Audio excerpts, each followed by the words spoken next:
Panther Nation podcast. Yeah. Let's go. Yeah. Oh, cut it. Cut right.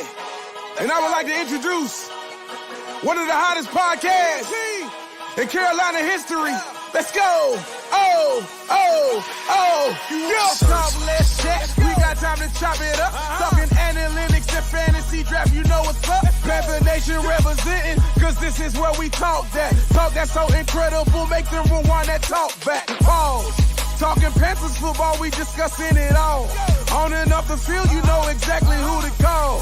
You know we the #1 podcast. Competition is non-existent, you need to stop that. Pause. It's an honor to be a Panther fan, pause. At Bank of America, that is where we ball. Coming to the jungle, then you gonna feel the pause. Winning the trophy for the city, it is the call. Black, white, and blue, we going Carolina strong. And this is the conversation where everyone belongs. Discussing all the numbers and topics, you know we got it. We the hottest podcast when we poppin', let's go.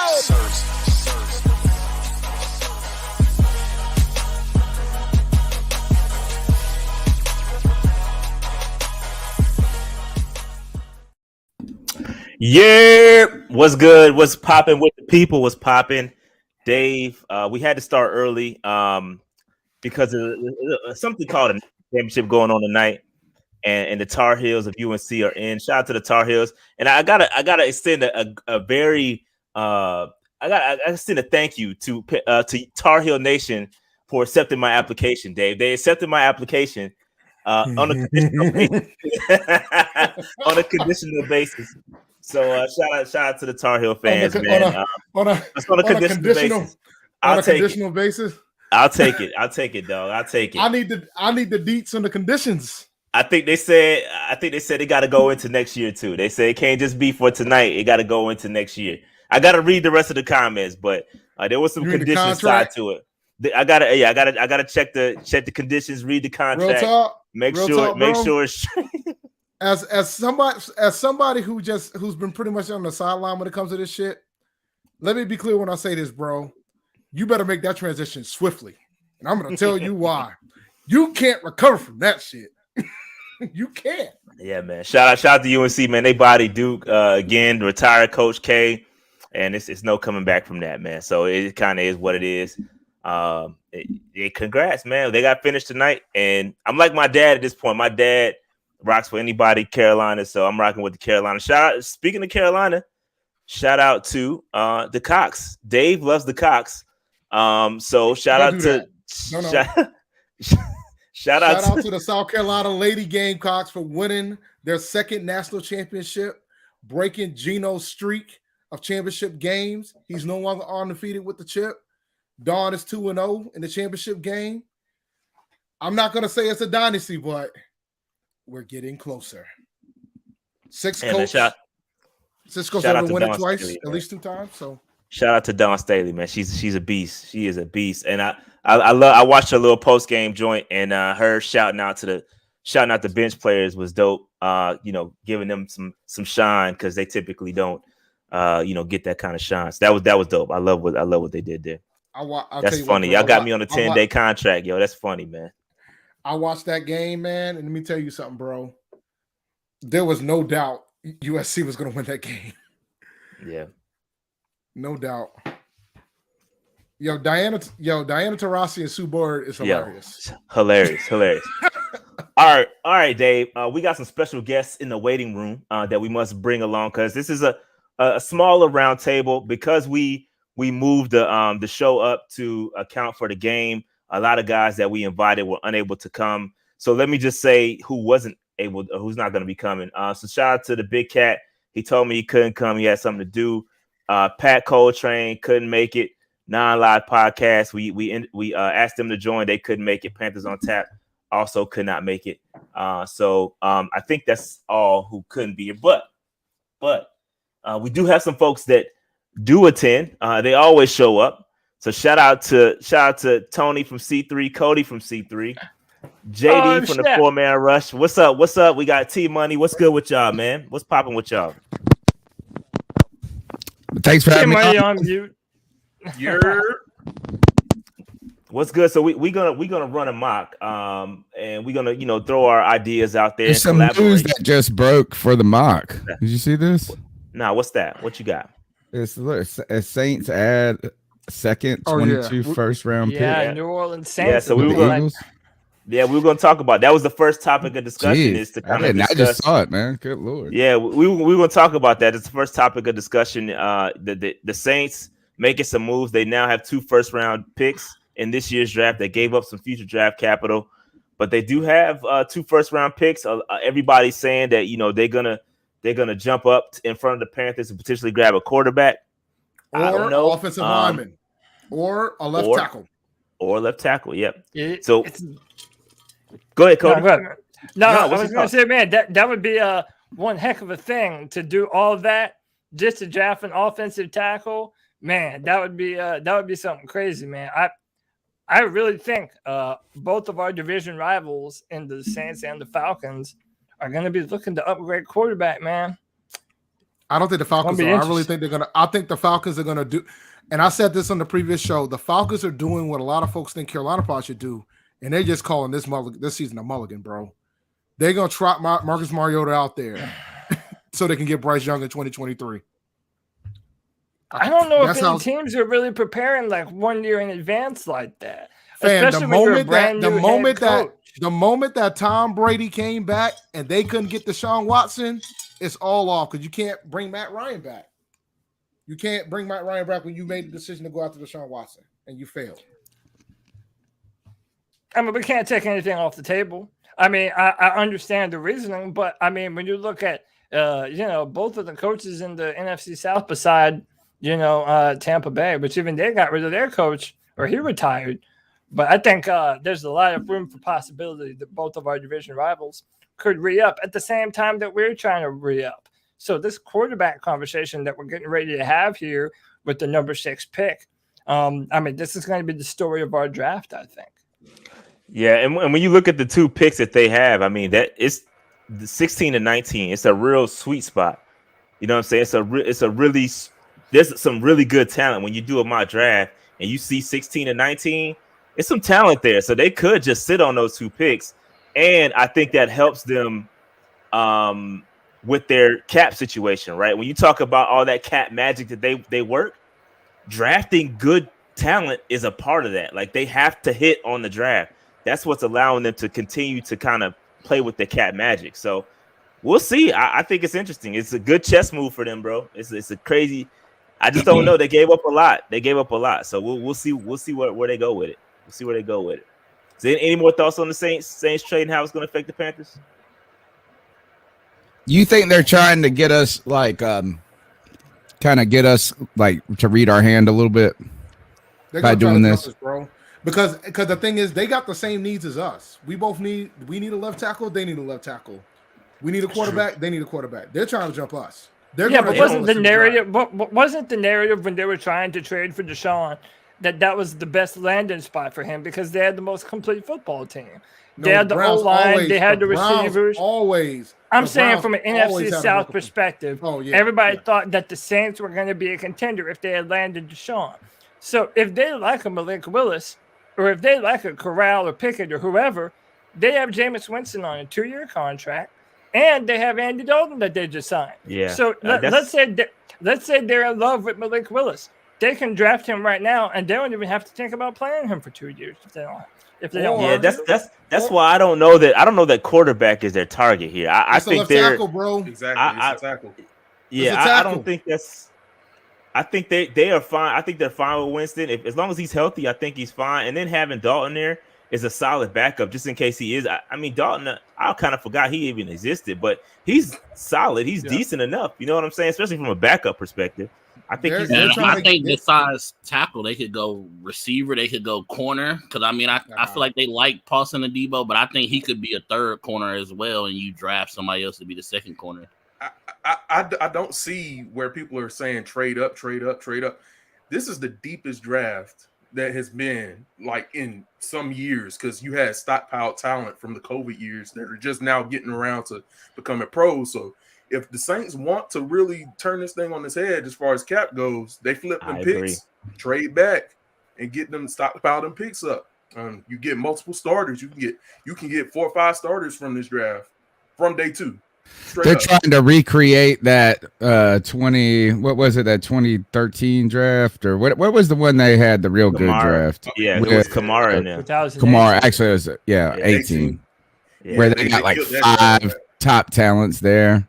That's possible. Kamara, I just feel like there's so many offensive linemen in this first round that like I don't even. You really like? Do you think moving into the top 10 is just necessary? No, I don't think so. They can stand back and get Charles Cross, low key. Yeah, that's what I thought. I mean, 16 even they might be able to get Penning. Yep. You got Linderbaum. I don't know what they're gonna. I know they still got McCoy. Yes, I don't know. McCoy. So yeah, I don't know if they will go with Linderbaum, but they got some nice. I mean, we'll see. I think it's interesting. I think it was I always thought that the Eagles would move those picks or 1 or 2 of those picks, and they ended up moving them. And I like what they're doing as well. Nobody's really talking about what they're doing. They now have 2 first-round draft picks this year, 2 first-round draft picks next year, and some stockpile second-round picks after that. So again, you can't get caught up in the short term, man. They're doing shit the right way over there. I just wish we had the foresight. Only thing with that is I don't know if Howie Roseman will make it that far to see all his picks come to fruition. Don't matter. Who cares? The new GM will. The new GM who will. Cares? At least they not sitting with no day 2 picks like the Panthers. I'd rather take the alternative than what we got. Oh yeah. I mean, they made the playoffs, didn't they? They got a young Jalen Hurts. And by the way, remember when they lost the final 2 games of the season that one year on purpose? And everybody was like, oh, they're tanking for picks. What does that signal to your players? Well, look at all the draft capital they have to work with now and build their football team with. I mean, the Eagles are sitting prettier than anyone else as far as from a draft capital perspective. Dude, Philly is loaded. Well, I mean, they also got their coach fired for doing that. He kind of took the L, kind of fell on the sword with that. Yeah. But for the teams, from the team perspective, you're right. And from a team perspective, but the GM made the right move. The GM made the right move, and now the coach, maybe not. There's something more to that Peterson story that we don't really fully know about. You know what I mean? Is you don't win a Super Bowl 2 years earlier, and then all of a sudden, like there's a personality problem that was going on. If you go back to who was the coach, the first college coach that came out that went to Philly from Oregon or whatever, Chip Kelly. Yeah, is that remember he had all those problems with the damn GM, and they made like the GM like have a closet office or something like that. It was like really weird. So there's some bizarre crap that goes on in Philly, and I don't know why. I think it really came down to the Foles-Wentz decision. Mm-hmm. Right. Well, and that was a third personality in that, thing is the Wentz whole saga too, which is obviously there's something to that as he's bouncing around the league. I don't think anyone likes that dude. I think all the rumors is he's a bad teammate and that he's not necessarily the easiest dude to get along with. And I think that Peterson. I think Irsay set him up with that mess. I don't know, man. Anyway, who cares about Carson Wentz? Yeah. So all right. So going into this draft, right? I mean, let's talk. Let's bring it back to the Panthers. And me personally, I really like where the Panthers sit. Like we could talk about what everybody else is gonna do, but I like where we are with the roster and where we're picking at 6. If we stay at 6, there's going to be a really good talent right there for us to pick, no matter what happens. All the quarterbacks could go, all the tackles could go. It won't matter if one of those things happens. There will be an elite talent right there for us to pick, right? So I want to know your thoughts. I want to know. Let's go around the room one at a time and kind of go and talk about what you think we should do at 6, given any scenario. Let's say Evan Neal, Icky's there. Let's say Pickett, Willis, whatever scenario you want to come up with. What would you do at pick 6? And this is under the assumption that we're going to stay at 6. I'll go after the guest. I mean, I guess I'll just jump. Yeah, go ahead. I guess I'll just jump in here first, man. I think Scott Fitterer in his recent interviews has kind of signaled this too. At some point, you have to nut up and draft your quarterback of the future. And I think the recent years in the NFL has shown you one thing: bet on traits that that you can look into the future and say these are the kinds of skill sets that a franchise quarterback needs to have to be successful. I personally think Malik Willis checks all those boxes from a franchise quarterback perspective. I hear all the criticisms of talking about, he's a one-read quarterback and, he runs too much. Well, my thing is this: is Malik Willis not capable of doing those things, or did Liberty's offense ask him to do the things that he was doing? Because to me, if you look at that offense, it was very rudimentary. There was a lot of bubble screens. They didn't have a lot of number one wide receiver help to be able to create separation on their own. I mean, Malik Willis knew, and the coaches knew, that Malik was the most talented player on that football field. So they wanted the ball in his hands more times than not. I think if you gave Malik Willis an opportunity to learn the NFL playbook, get time in an NFL strength and conditioning program, there is no reason why you wouldn't want to bet on Malik Willis long term. And the final point that I'll make is he has a 32 on his Wonderlic. This young man is incredibly intelligent. So for the same reasons why NFL teams should have bet on Justin Herbert to be able to overcome any of his deficiencies and succeed in the NFL, well, Malik Willis has all the traits for me to want to bet on him to make that kind of jump. I think you have to bet on that kind of talent. My vote is for Willis. Anybody wants to jump in next? Damn, I shut it down, huh? You did. I'm trying to go. Everybody last. agrees. I'm trying to go before Rashad. So I'm good. I'm gonna go quarterback as well, like Cody. But as much as I like Malik, I'm not gonna go Malik. I'm gonna go Kenny Pickett. I'm just ready for an NFL ready quarterback who we don't have to wait on. And I know part of the traits thing. That's led me down the wrong way because I was one of the people who didn't like Herbert. I was one of the people who didn't like Josh Allen. It has burnt me, but I just want, and I think Matt Rule needs somebody who's ready day one to be the man and be the guy and be the future of the team. Because if not, and you waiting on Malik, or you doing half the year Sam and half the year Malik, you probably not going to be here. That's that layer of complexity nobody wants to talk about, but it's true. And I know everybody wants to kind of, and I was like that at first. You kind of hate on Kenny Pickett just because you feel like, oh, that's a Matt Rule, his commit at Temple. You feel like it's his kind of like how we got all the Baylor and Temple kids, but Kenny Pickett actually is a good quarterback. All right, well, I'll go. I was trying to hold back. It's the most reserved podcast we've had with this many people on it before. So, it's true. And I'm trying not to be a rabble rouser, but I'm going to rabble rouse here. Look, I think it just comes down to this: is that if we go offensive tackle, that means Matt Rule is a dead man walking this year. Is that there's not enough hope? There's only one thing that is going to save Matt Rule's job, and that is hope for fans. Hope from even the ownership that they didn't get it wrong.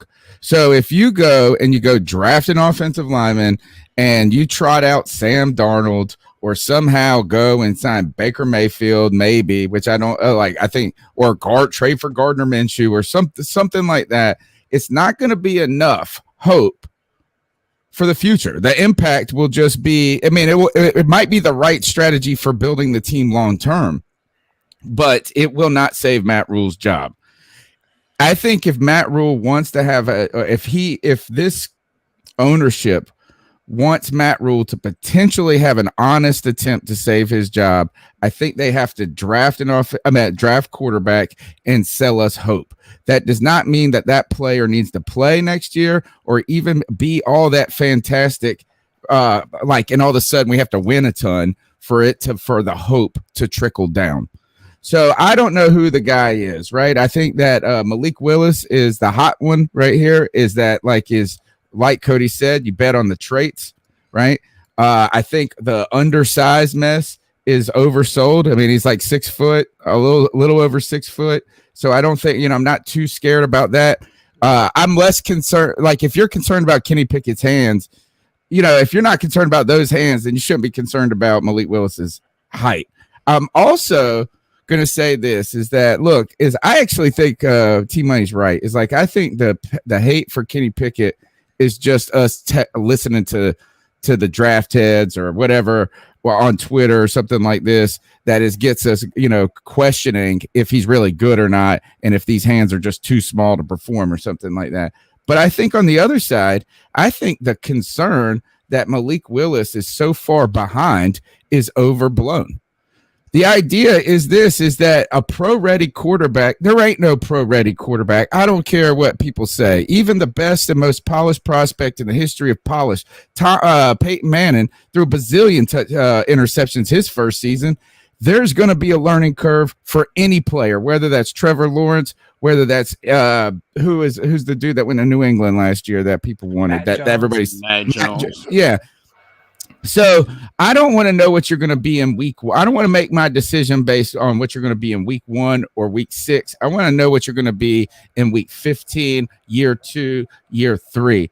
And so I don't know if the answer is Malik Willis or Pickett, but I would be happy for us to draft a quarterback that we believe in. And my last point on the Malik Willis thing is why is it that every time there is some sort of exciting black quarterback in the draft, that all of a sudden there's a white dude who's more pro ready every damn time?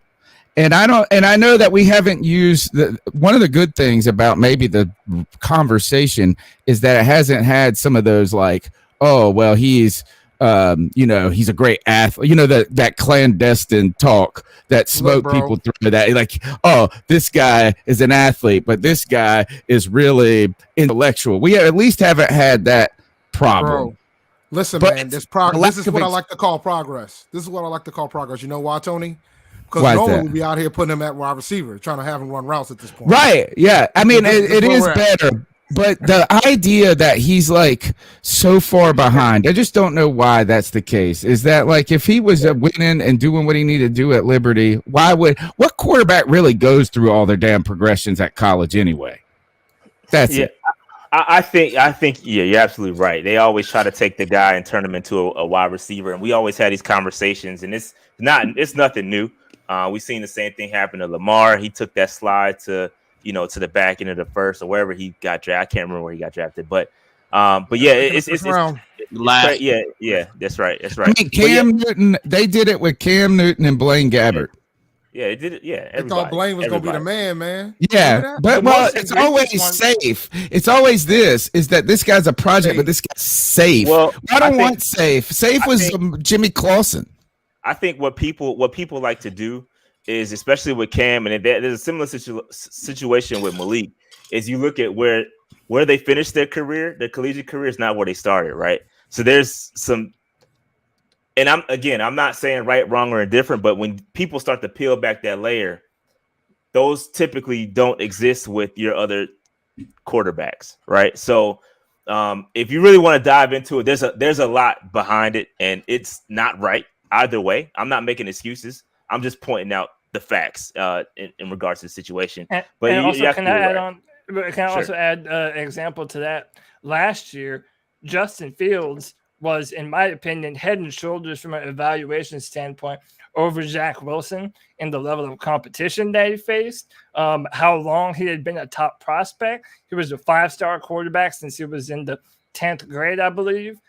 And he went to the national championship game and was in the playoffs the year before that. So, I thought he ran a race with Trevor for being the number 1 quarterback in that draft. And, he fell out of the top 10 like Deshaun did. So, but it's definitely a conversation to be had for sure. The question is, you didn't finish where you started. Yeah. And why you couldn't beat out I forgot the quarterback at Georgia. Why you couldn't beat Jake Fromm. Kind of similar to Malik Willis this year, because he transferred from Auburn, and people are kind of wondering the same things from him too. So I mean, it's a good question. Yeah, but I mean, it's interesting, and we can dig into that. But Dave, real quickly before we jump to you, Dave, I did want to say one thing. I want the brothers hold from on. Man West to go. Yeah, hold on 1 second. Before we get it, because I did want to address one thing Tony said, and I think you said something in regards to we want hope, right? And it doesn't have to necessarily equate to wins. Completely disagree with that. Like, I think, fam, this dude got to win, bro. Like, I think if hope ain't gonna save Matt Rule, B. Well, 9 ain't gonna save it either, though. Is that like, I think what the amount of wins that he has to get to save it is gonna be like, yeah. I mean, if it happens, we might as well we'll be jumping up and down, because that means it's gonna be a really fucking good season. If I agree. NFC is wide open. Is all I will say. If Matt Rule wins 8 games and make the playoffs, he's safe. He has to make the playoffs this year. No. Oh, he absolutely is. I agree. If he makes the offs, he's straight no matter what. Got to make the playoffs this year. Anything less would be uncivilized. That man can go 9-8 and miss the playoffs and be fired. He should be. He should be. Marty Schottenheimer got fired at 14-2, bro. It can happen. I just don't. I mean, it wouldn't surprise me, but it also wouldn't surprise me the other way. It wouldn't surprise me if we did even make the playoffs and we gave Matt Rule the axe, depending on how the team finished. I mean, but we can't pretend like we haven't seen that. We can't pretend like we haven't seen that happen before. That has happened. It happened with the It's not happening. It happened with the Lions. History, it hasn't. I feel like I'm saying the NFL. It happened with the Lions. No. But my point I'm saying it's not happening here. I don't think it's dude. David Tepper is so like in love with this cat. Exactly. He wants to be right about this cat. There's no way that if he makes the playoffs, we're gonna fire him. Dog, he hasn't fired him for going back-to-back 5-win seasons. If he makes the playoffs, he's definitely not firing this cat. That's not. But don't you remember when Joe Person put out that report that apparently he was embarrassed about and he still didn't fire him. And he hasn't fired him. Still didn't fire his ass. If you didn't fire him after making a decision to bring Sam Darnold in and guarantee his contract before ever seeing him play, and you make the playoffs the next year, he's not out of here. Yeah, but is it 8-8 record enough to be like, oh, okay, I was wrong. This is the dude. This is the guy. He makes the playoffs. 8-8 in the playoffs, or 8-9, 9-8. In the playoffs, and you have your quarterback of the future, yes, he's safe. I agree. He's safe. So real quick, Travis, and this is somebody that wanted Rule out of here. I think he's safe going after year one. I never was a fan of the hiring to begin with. Well, he's none safe of us. If he makes the playoffs this year. He's safe. Real quick, let me address this super chat. Travis says, so if y'all want a QB at 6th, that means y'all want Rule back. If we draft anything else besides a QB, then Matt Rule is gone. Pick your poison. And that's kind of a layer. Like, are we saying that if we take a quarterback, and especially if it's Malik or any quarterback that has to sit, right? Is that going to guarantee Matt Rule another year? Nah, I don't think so. Shit. Because at that point, if you drafted Malik and you still win 5 wins, 4 wins, 6 wins, the question is gonna be, do you trust Matt Rule to develop a quarterback? Considering you haven't found a quarterback yet. What has he developed? That's what I'm saying. All right, here's one thing that, and I don't want to keep flogging this because I disagree with you guys entirely. I think Matt Rule is a dead man walking unless it's like a fantastic season. And I don't think backing in stepping sideways into playoffs is going to be enough. But I do think the hope thing, and here's where it's maybe without wins that could possibly happen. It might be how you get your wins that could be the thing that inspires hope. So think about this: think about Malik Willis coming in at the bye week, or Kenny Pickett coming in at the bye week. The team struggling with a Sam Darnold. You pull off a few wins with the rookie quarterback, and they battle it out and are close in games, and all of a sudden you got a lot of confidence in him going forward. That would be more. I think that would be more hopeful to me than it would be backing into the playoffs with Sam Darnold. Nobody's saying it was Sam. I don't care who. Listen, it all boils down to wins or losses. Like I hear what you're saying. If the trajectory is going in the right direction, then sure he may get a pass. Like I understand what you're saying, but I think at the end of the day, I think Tepper know what time it is. Like he feels this. This is why we ain't heard from him. Like he understands. I think there's a less than 10% chance Matt Rule is the coach in 2023. If he makes the playoffs, he's safe. I agree. If he makes the playoffs, I think he's all right, I'll say it again. I think there's a less than 10%. That means I also don't think we're making the playoffs. He's fired. So I want Foreman and Russ to talk their opinion. If the percentage is 10%, though, real quick, if the percentage is 10%, you should have fired him. I want JD and Kev to give their opinion on the pick for 6. I got welcome, Kev, to the show. Kev. Appreciate it. Dennis triple booked me at 4:30, so I had to wait to 6:30 before I got seen. So my apologies, fellas. Oh, gee. Well, I'm gonna say this and get this out the way because this thing been on my chest. I'll be say it with your chest too. Say it with your chest. I'll be perusing, I'll be seeing, I'll be scrolling. I don't interact with everything, but I see y'all, and I want to say a non-QB pick is not a lock that we don't make the playoffs. It's not a lock. If we take a QB, Matt Rule is not safe. I agree with that. If we don't draft a quarterback, hold on, T-Money. Let him finish. Let my man talk. Now he's been waiting. Look, let me give you an example. Y'all acting like Evan Neal is not changing this whole offense. Yes. Y'all acting like Thibodeau falling to 6 is not going to make this defense the best in the league, hands down. We talking elite players, franchise changing players at 6. This can potentially change both sides of the ball for like the next 10 years easily without taking a quarterback. And I love the quarterbacks. I think Malik Willis and Kenny Pickett has franchise QB upside. Straight up. They have the tools. Kenny Pickett's come from a West Coast system. One of the best quarterbacks throwing over the middle of the field in this class, hands down by far. Above average athlete. No complaints there. Improved every year. Big jump in this last year. Malik Willis, probably the strongest arm in this class. Forget I'm not even talking about Carson Strong. It don't even matter. But if you got a bazooka, but you can't aim it, don't talk to me. Mm-hmm. Get him out of conversation, whatever. Malik Willis, strongest arm in the class, probably the best athlete at QB in the class. Steady production with nobodies. He out here playing with the guys that be at the mall, kiosks, cleaning shoes. Yes. And they was trash at the pro day too. Look, yes. and he banging with who? Ole Miss. Malik Willis got to turn a backflip, throw a pass in between his legs just to stay in the game. I believe those guys franchise changing. If Evan Neal falls to 6, if Kayvon Thibodeau fall to 6, don't talk to me, don't at me. We taking them. I'm running 4 flat to the podium. Straight up. No shoes. Give me the church shoes. Church flies. Give me the smooth bottoms. I'm still running the flow flat. If you draft Kavon, that means you signing up for 5 wins again. And that's fine. We'll be in the Bryce Young stakes. I'm cool with that. I'm cool with that. I ain't thinking nothing about Matt Rule right now.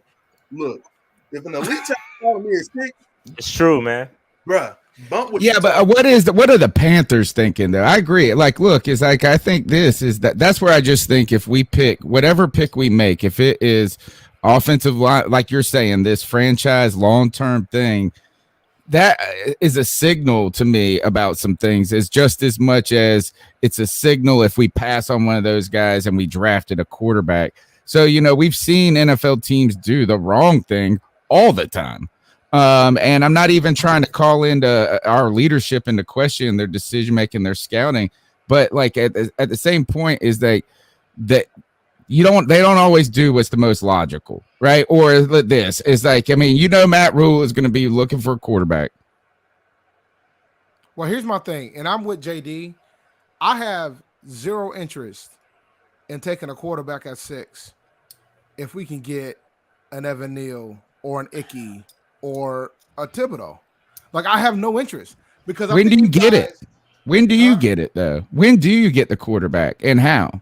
That would be my question. Is this is like quarterback? That's a valid you get question. The quarterback. Now that's a great question. You get the quarterback when you feel comfortable with the coach you have.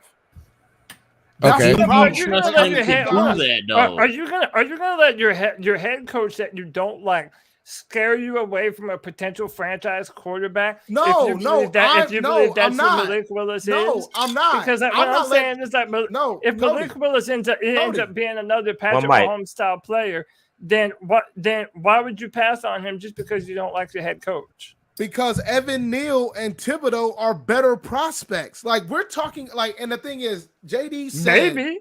No, ain't no maybe in that shit. No, maybe no, there is a maybe. They don't play quarterback, bro. No, there is a maybe. There's always a degree of uncertainty with anything. With like, we're talking, especially with Oregon defensive line. Guys, we're talking like Malik Willis and Kenny Pickett is with the same tier as the guys who just came out last year, and nobody's been talking that shit until we had the desperation at the position. All right, but we already got a quarter. No, but that's my point. Like we're talking about this class like it's on that level. Like they're better. But they said the Joe Burrow class, people shit on that too, and Joe Burrow is out there blasting things away. And I know he was on the best offense in but Burrow always was number one during the process. He was always that dude. There was never there's never been a discussion about a QB going number one overall. Obviously, I know who's picking first. I get to understand that. But I'm just saying, even with that, there would be somebody looking to move up to get a quarterback if it was that good. And that's not being said. The Saints might be. No, they might. I'm talking about to one. I'm talking about to one. One. But like, here's my thing. Like, and the thing, and I'm not trying to knock Malik Willis. I'm not trying to not pick it. I'm just saying you got to see what that board looks like at 6, bro. Because if you take Pickett or Malik Willis and Evan Neal sitting there, I'm gonna feel a certain type of way. I'm just am. Oh my baby. And because the thing, and the other concern I have, is this: if you take a quarterback, right, and let's say, and like we've been talking, me and Rashad's been talking about it, Matt Rule has to win.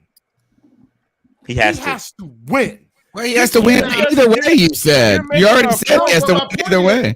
So what do you think Matt Rule's going? What do you think Matt Rule will prefer? You think he prefers going with a guy that might be good, that might have a shot, that might end up turning out? He ain't gonna be around to wait and see if Malik Willis. How is Evan Neal gonna be better for Matt Rule's chances of winning in 2022 than a quarterback? That makes absolutely no sense. Cody, at the same time, what you're saying make no sense either, because you also said, hold on. You also said that Malik Willis would need to sit or will sit for a number of games. So what's the How point? does that help Matt Potentially Rule win now? No, but okay, that's the point, right? So let's say he's not coming in to be day one starter. Like, so let's do I'm just playing devil's advocate. I don't know what scenarios. Let's say Malik got to sit. Let's say Malik got to sit, right? So Malik got to sit. Let's say Malik ain't ready, because a lot of folks don't. Some people say that he might not. He has to sit at the gate. So let's say we take Malik at 6. Maybe that man has to sit. Halfway through the season, we're like 2-7. All right, we already know what it is at this point. So then we bring in Malik. You know what I'm saying? Malik learns on the job. We might trot our way to 5-12, 6-11. Rules and out of here. Like 4 touchdowns in a game or something. You'll be like, "Oh man, we're gonna destroy it next year." But then Rules out of here, right? So Rules gone. The coach that was okay with drafting this man is gone. Rules out. So now we go look for a head coach. Now we're out here limiting our options, because now we got to have a coach that's got to be willing to take that quarterback, because the owner ain't gonna be willing. Joe, owner ain't gonna be willing to take a coach. They ain't willing to roll with Willis. But that just, whereas but if listen, you get, so now you limit Dave is your pool, right though. He's right. You limit your pool of candidates. If it's Cam Newton or Sam Darnold, I'm gonna get you, Kev. Neither of them stop you from drafting a quarterback. More importantly, I don't care what any of y'all say, man. I like these offensive tackles, but they do not do anything to put the Panthers offense over the edge like a young dynamic quarterback. And Rashad, to what you said, they didn't draft Justin Herbert with the intention of playing him year one. Tyrod Taylor was their number one player. When he couldn't play, Herbert came in And then they realize, oh, yeah, this high IQ football player is able to pick up this NFL playbook much faster than we previously thought before.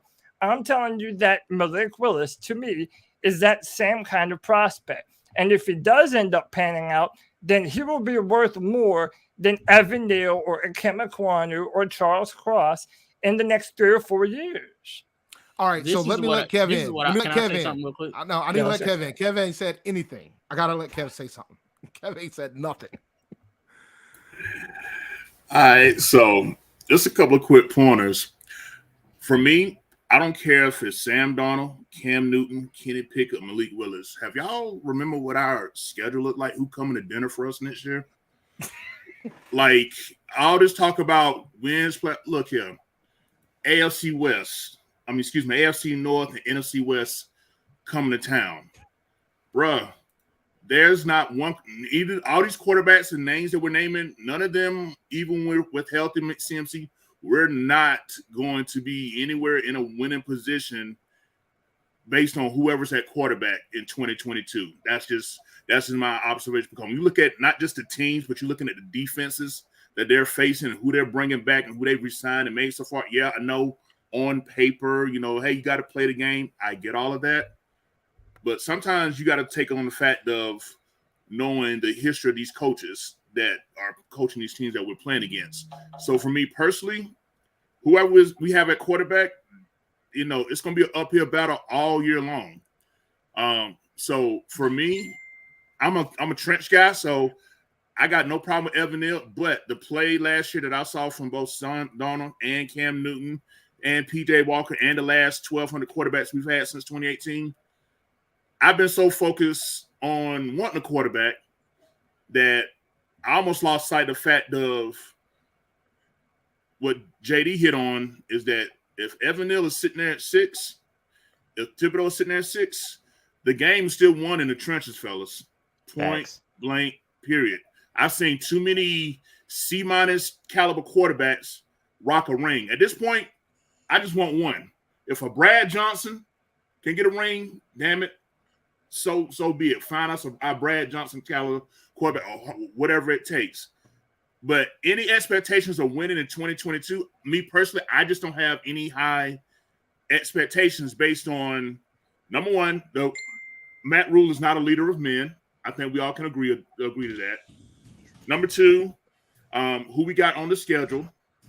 And then number three, I just think that it's just time for us to accept the fact that as long as Matt Rule, if he still has to, I put it like this, without David Tepper saying anything, which I think is saying a lot by him not saying anything, and I could deep dive into that later because I got an inside tip on that about a week ago.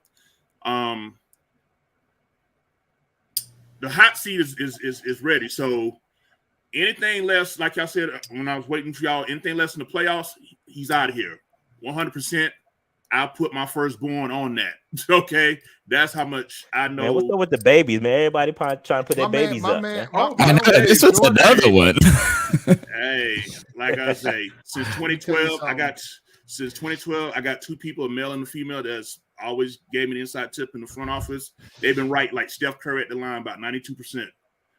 I got receipts for years. Hey, when they tell me something, I take it to the bank. Now, a lot of times I can't share it until the news drop because things happen or whatever. But yeah, for Rule, the reason why Tep ain't said nothing is because what else can he say? What he said day one, go, I'm here to win. I'm here to win. I'm here to win. Winning cures everything. So when I look at who we got at quarterback and who we got on our schedule, it's just not going to be in our options for quarterback. It's just not going to be favorable for us to get these 9-8, 10-7 wins to save Rule. It's just not happening.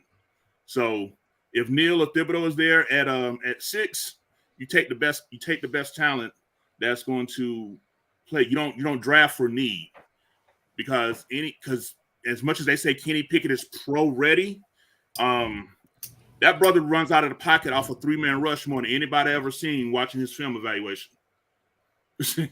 I mean, it was literally a 3-man rush with 6 men blocking, and he ran out of bounds for a 5-yard gain on multiple times. What do you think will happen So, like, I mean, I think we've argued. Like, I think sometimes we as like fans and creators get arguing over what we think should happen.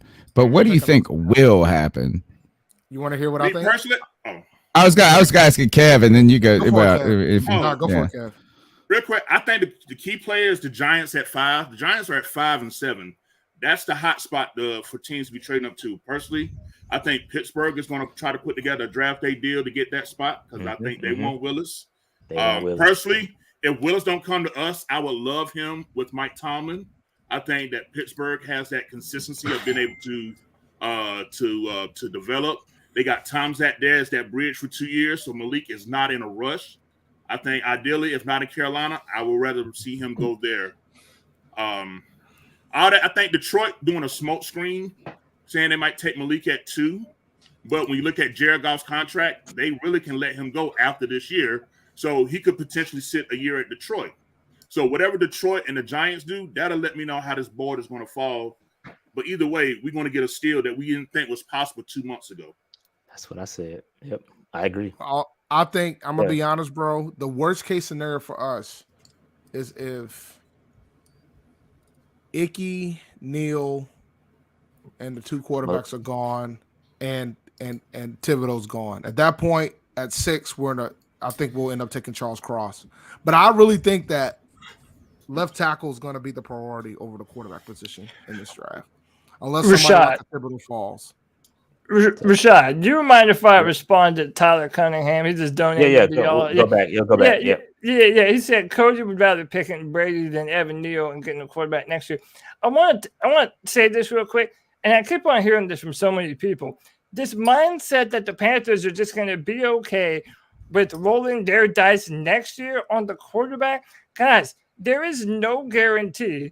As much as you might want to say, "Oh, this is a bad football team," there is no guarantee that the Panthers next year are going to be within range to even draft the quarterback that they would want next year. This is a Who's our head coach? Dream. This is a pipe dream kicking the can down the road. And I already told you, Dave, listen, we all have the same opinion on Matt Rule, but that is not enough for me to say that if the evaluation on either Malik Willis or Kenny Pickett is identifiable as a franchise quarterback, then the ineptitude of Matt Rule is not going to be enough for me to not pull that trigger. Another point I want to mention is that if the Panthers decide to pass on their preferred quarterback, then you better be okay with that said quarterback going to your division rival in Atlanta or New Orleans, and that very same quarterback haunting us for the next decade plus. And why is it a mistake for us to do it, but not a mistake for these other teams to select them? Because multiple people have said if the quarterback are still there. Yeah, because they don't have Matt Rules.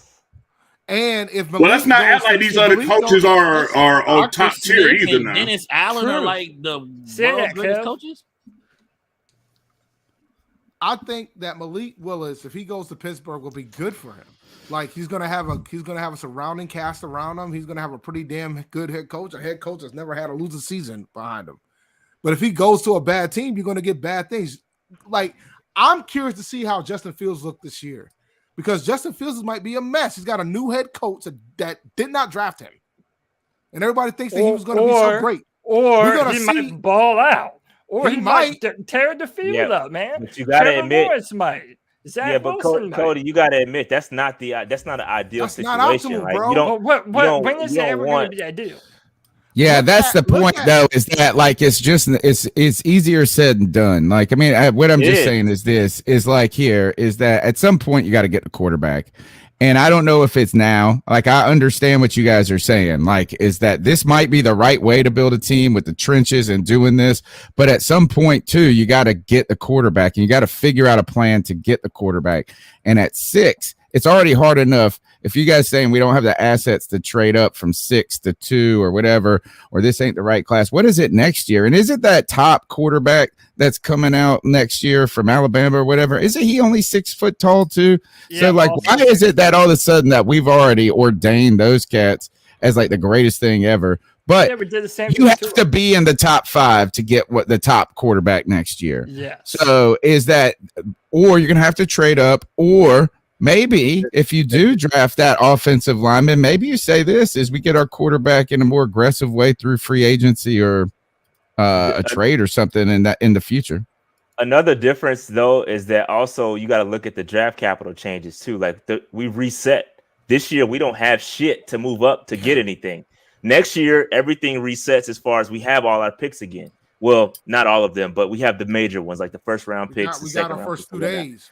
So things change as far as what you're able to move up with. You can go into the future, 2024, whatever, and then move up to get somebody. You keep saying, everybody's saying you got to go get that guy. But then when you talk about, hey, let me package up some picks to get a guy, then it's like, oh, shit, we can't do that. So you got to, I mean. Well, we were about to get Deshaun Watson. I mean, no, like, I agree. Quick question.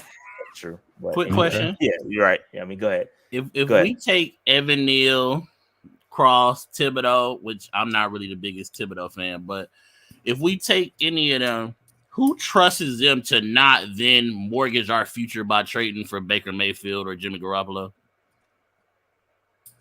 Baker Mayfield ain't worth peanuts, bro. We've already spoken. Jimmy Garoppolo ain't either because of his shoulder injury. But there's mutual disinterest from the even Baker. If you give up a Baker don't want to. Baker don't want to come here, and we're not at Baker Baker. said that because we said that.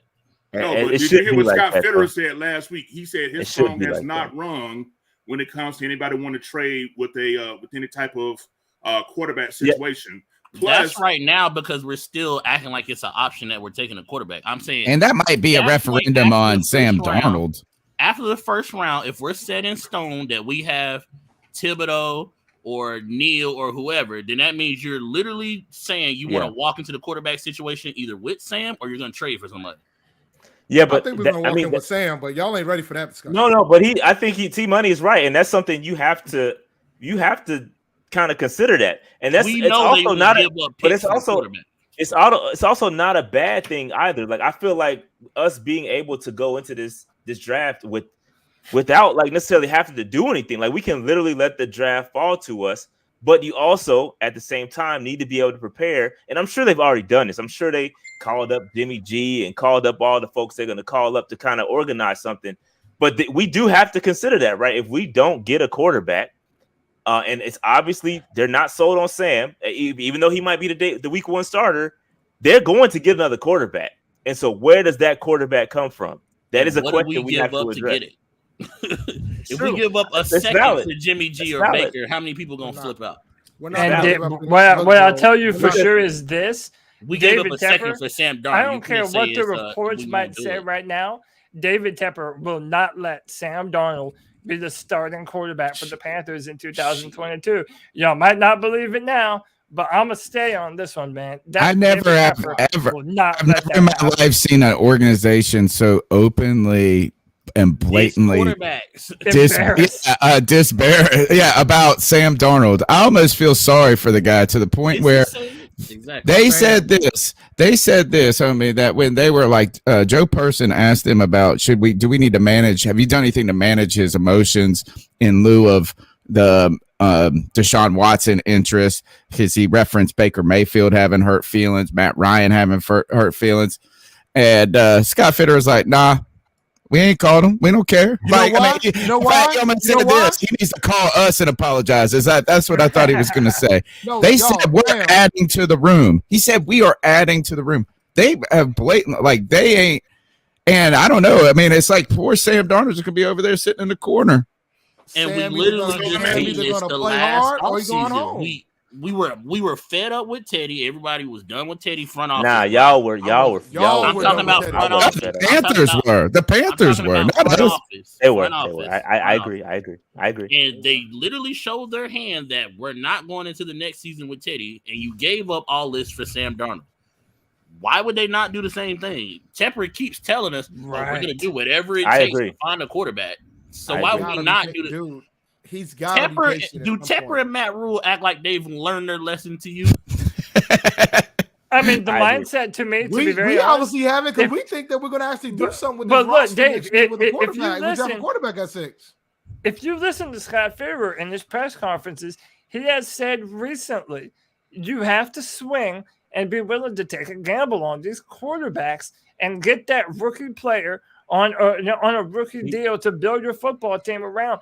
This is not like the second or third time we have heard Scott Fitterer say this. He even went as far to say, if you strike out, whatever, then you might have to be up at bat again and take another swing. Like, everything tells me that there literally hasn't been an off season. Then it goes back to what I just said. If you're gonna be willing to take a swing and then move the hell on, why would you draft a quarterback at 6 when you know the coach probably ain't gonna make it past this year? Dave, they're not thinking that way. Dave, no one. Do you think Matt Rule is thinking he's going into next year to fail? No, Matt Rule thinks in his mind he's going in next year. This is the same team who won 3 games and traded for Stephon Gilmore and C.J. Henderson in the middle of the season. They were just one part away. They were one piece away. Exactly. Bro. I ask the panel every quarterback every offseason since they both got here. Can I ask the panel a talent evaluation question? Since you guys have big like opinions on these players and the talent and transcendent almost. What we've heard, I feel like sometimes our mindset's so influenced in what like the just typical draft narrative is. It's like they told us this quarterback class was weak, so now we believe it's weak. They told us last year's was so fantastic, it was so and we like it's historic. My question to you is this: is where would Malik Willis and Kenny Pickett fit if they were drafted last year with all those guys? They better than Zach behind them all. Behind all of them.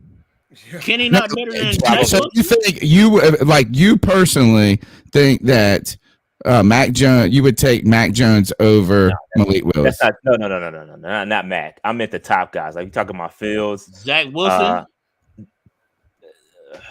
No. Yeah. What about Trey Lance? What is different between Trey Lance and just height? Right? Is there any difference between Trey Lance and Malik other than just height? That's tough. It's tough, man. That's a good question. They questioned Trey Lance's quarterback mechanics and stuff like that. Yes. And by the way, look what they're doing with him. Like, I know people don't think that this is the best Shanahan, though. Yeah, I know. Man, that's help.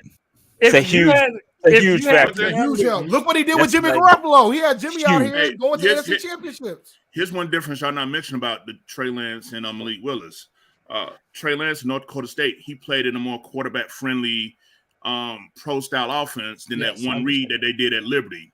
You know what I'm saying? Same North Dakota State that just got Carson Wentz ready to take the lead. Yeah, I mean, this is because when you look at when we watch the all 22 of Liberty, you know, and JD can attest to this. A lot of their routes, play concepts, designs, he's targeted outside the numbers. That's why his passing numbers in the intermediate area are so low. Because with this one read system that they had at Liberty that they had them running, everything is primarily outside of the numbers. You know what I'm saying? So I get why people who take just a sweeping glance at it, oh, it's Liberty, oh, the type of offense, he suck, he's going to be a bust, this, that, and the third. That's so how much? I want to say this though is that Malik Willis had more passing attempts in last year in his with Liberty than Trey Lance had in his year. He started all of his. It was 287 passing attempts in 2019 by Trey Lance, and Malik Willis had 339 passing attempts last year. Right, so like, is that, and then on top of that, Trey Lance didn't even play in 2020. So there's that, you know, like I just feel right. So like, I mean, I don't even know if like I would look and feel all that more confident. Yeah, I think if you have the upside with Trey Lance, then we should at least be talking Malik could potentially have the same upside. And to Kev, I would say the same knock that you gave to Liberty, some people would have gave the same knock to Wyoming with Josh Allen. Go ahead, JD. Right, and a lot of people dissed Justin Herbert, and also he ran at Oregon as well. So yes, I mean, you know, these quarterback procrastinators, you know, these YouTube highlight gurus, you know, saying that we all be having fun with on Twitter that are making such great evaluations of the quarterback position. I mean, seriously, like it's all about traits, is what these scouts and executives have been mentioning. You know, people keep Googling YouTube highlights or lack thereof and thinking that's it when the execs and the scouts, if you follow them on Twitter and what they're saying at these combines meetings, are looking at stuff totally different. So they can look past the record, or they can look past a lot of the things. It was like what Duke Manyweather said when someone was criticizing Cross. They said, like, you're thinking that because he played in a pass-heavy offense that he's not going to be a good run blocker, which is far from the truth. You know, he did a great breakdown. He said, don't be so caught up in being assigning a player's abilities to the system when it doesn't apply. You know, and I think the same thing should go for quarterbacks. Yes. But then that would lean towards Malik, right? Sometimes that it does get proven to be true, though. Look at the tackle that came from Ole Miss. Right. But he never was a little. But to Tim on this point, though, this is why I made the comparison. And I like the fact that Kev brought up Justin Herbert again, because people are looking at the offense and the scheme that they're in and what they're asked to do. And they're looking at the failures of that specific offense and putting it all on the quarterback. And then they're making it this cut and dry evaluation. Oh, well, Malik Willis doesn't go through his reads and it doesn't look downfield when rolling out. You know, he's always looking to run. Well, is that what they asked him to do? Is that what he had the option to do? Or did he just not do all those other things because he couldn't? I think it's all BS, whoever says that Willis can't do it. And again, man, I come back to he's a high IQ type of person. He has, everybody's seeing the clip now of him giving clothes to the homeless pregnant woman at the combine. So he has that leadership ability that we're all looking for. And Rashad, I know you streamed that pro day.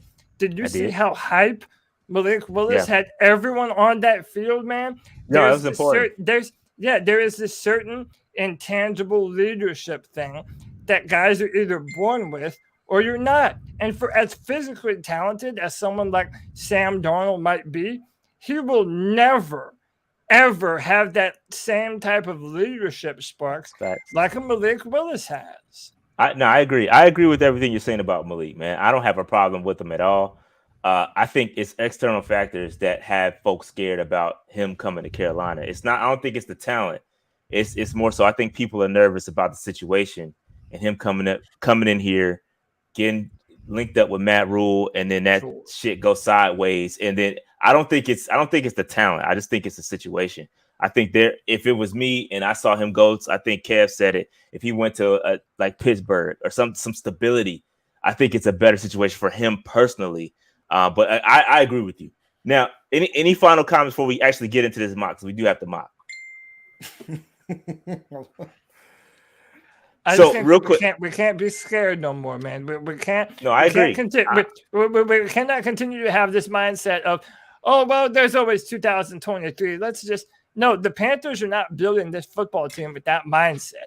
They are trying to win right now, whether or not fans think it is. No, let me be clear. Realistic. Let me be clear. Matt Rule is trying to win right now.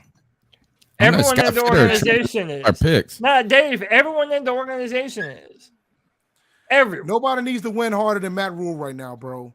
Matt Rule knows he's got to make the playoffs this year. That's why he's drafting a quarterback. That's why he better not. All right, so real quick. Let's. What simulator would you all like to use? I'm down for TDN. I mean, I use TDN. I don't know what y'all use. Yeah, that's what I have up. But if anybody has any other preferences, so I know some of these joints be kind of quirky, and the boards are different. I might get some more wine. The people themselves, you might get a Bucky Brooks board where no quarterback went in the first round. That's cap. Yeah, that's not happening in real life. But that's not happening in real life. There's no way Pittsburgh doesn't take him if he falls. Yeah, I mean, I said it too, but his mock, he had no quarterbacks in the first round. A lot of folks don't think none of these quarterbacks are first round quality. That's cap too. Hey, also, do y'all remember when they said that the Deshaun class and Patrick Mahomes class wasn't a good quarterback class? And now we have 2 guys that are making top 5 quarterback money coming from that class. It's like, dude, no one has a crystal ball though, man. Fine, but he's starting this year.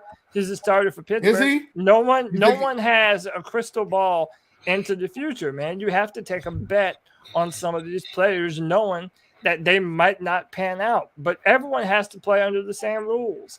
No one knows if they're going to pan out or not. That same draft class had Nathan Peterman right behind Mahomes. I just Peterman. Peterman. The man, the myth, the legend. Got Tyrod Taylor benched and back in the lineup. How he throw 6 interceptions and a half and still got a job? Shout out to his agent.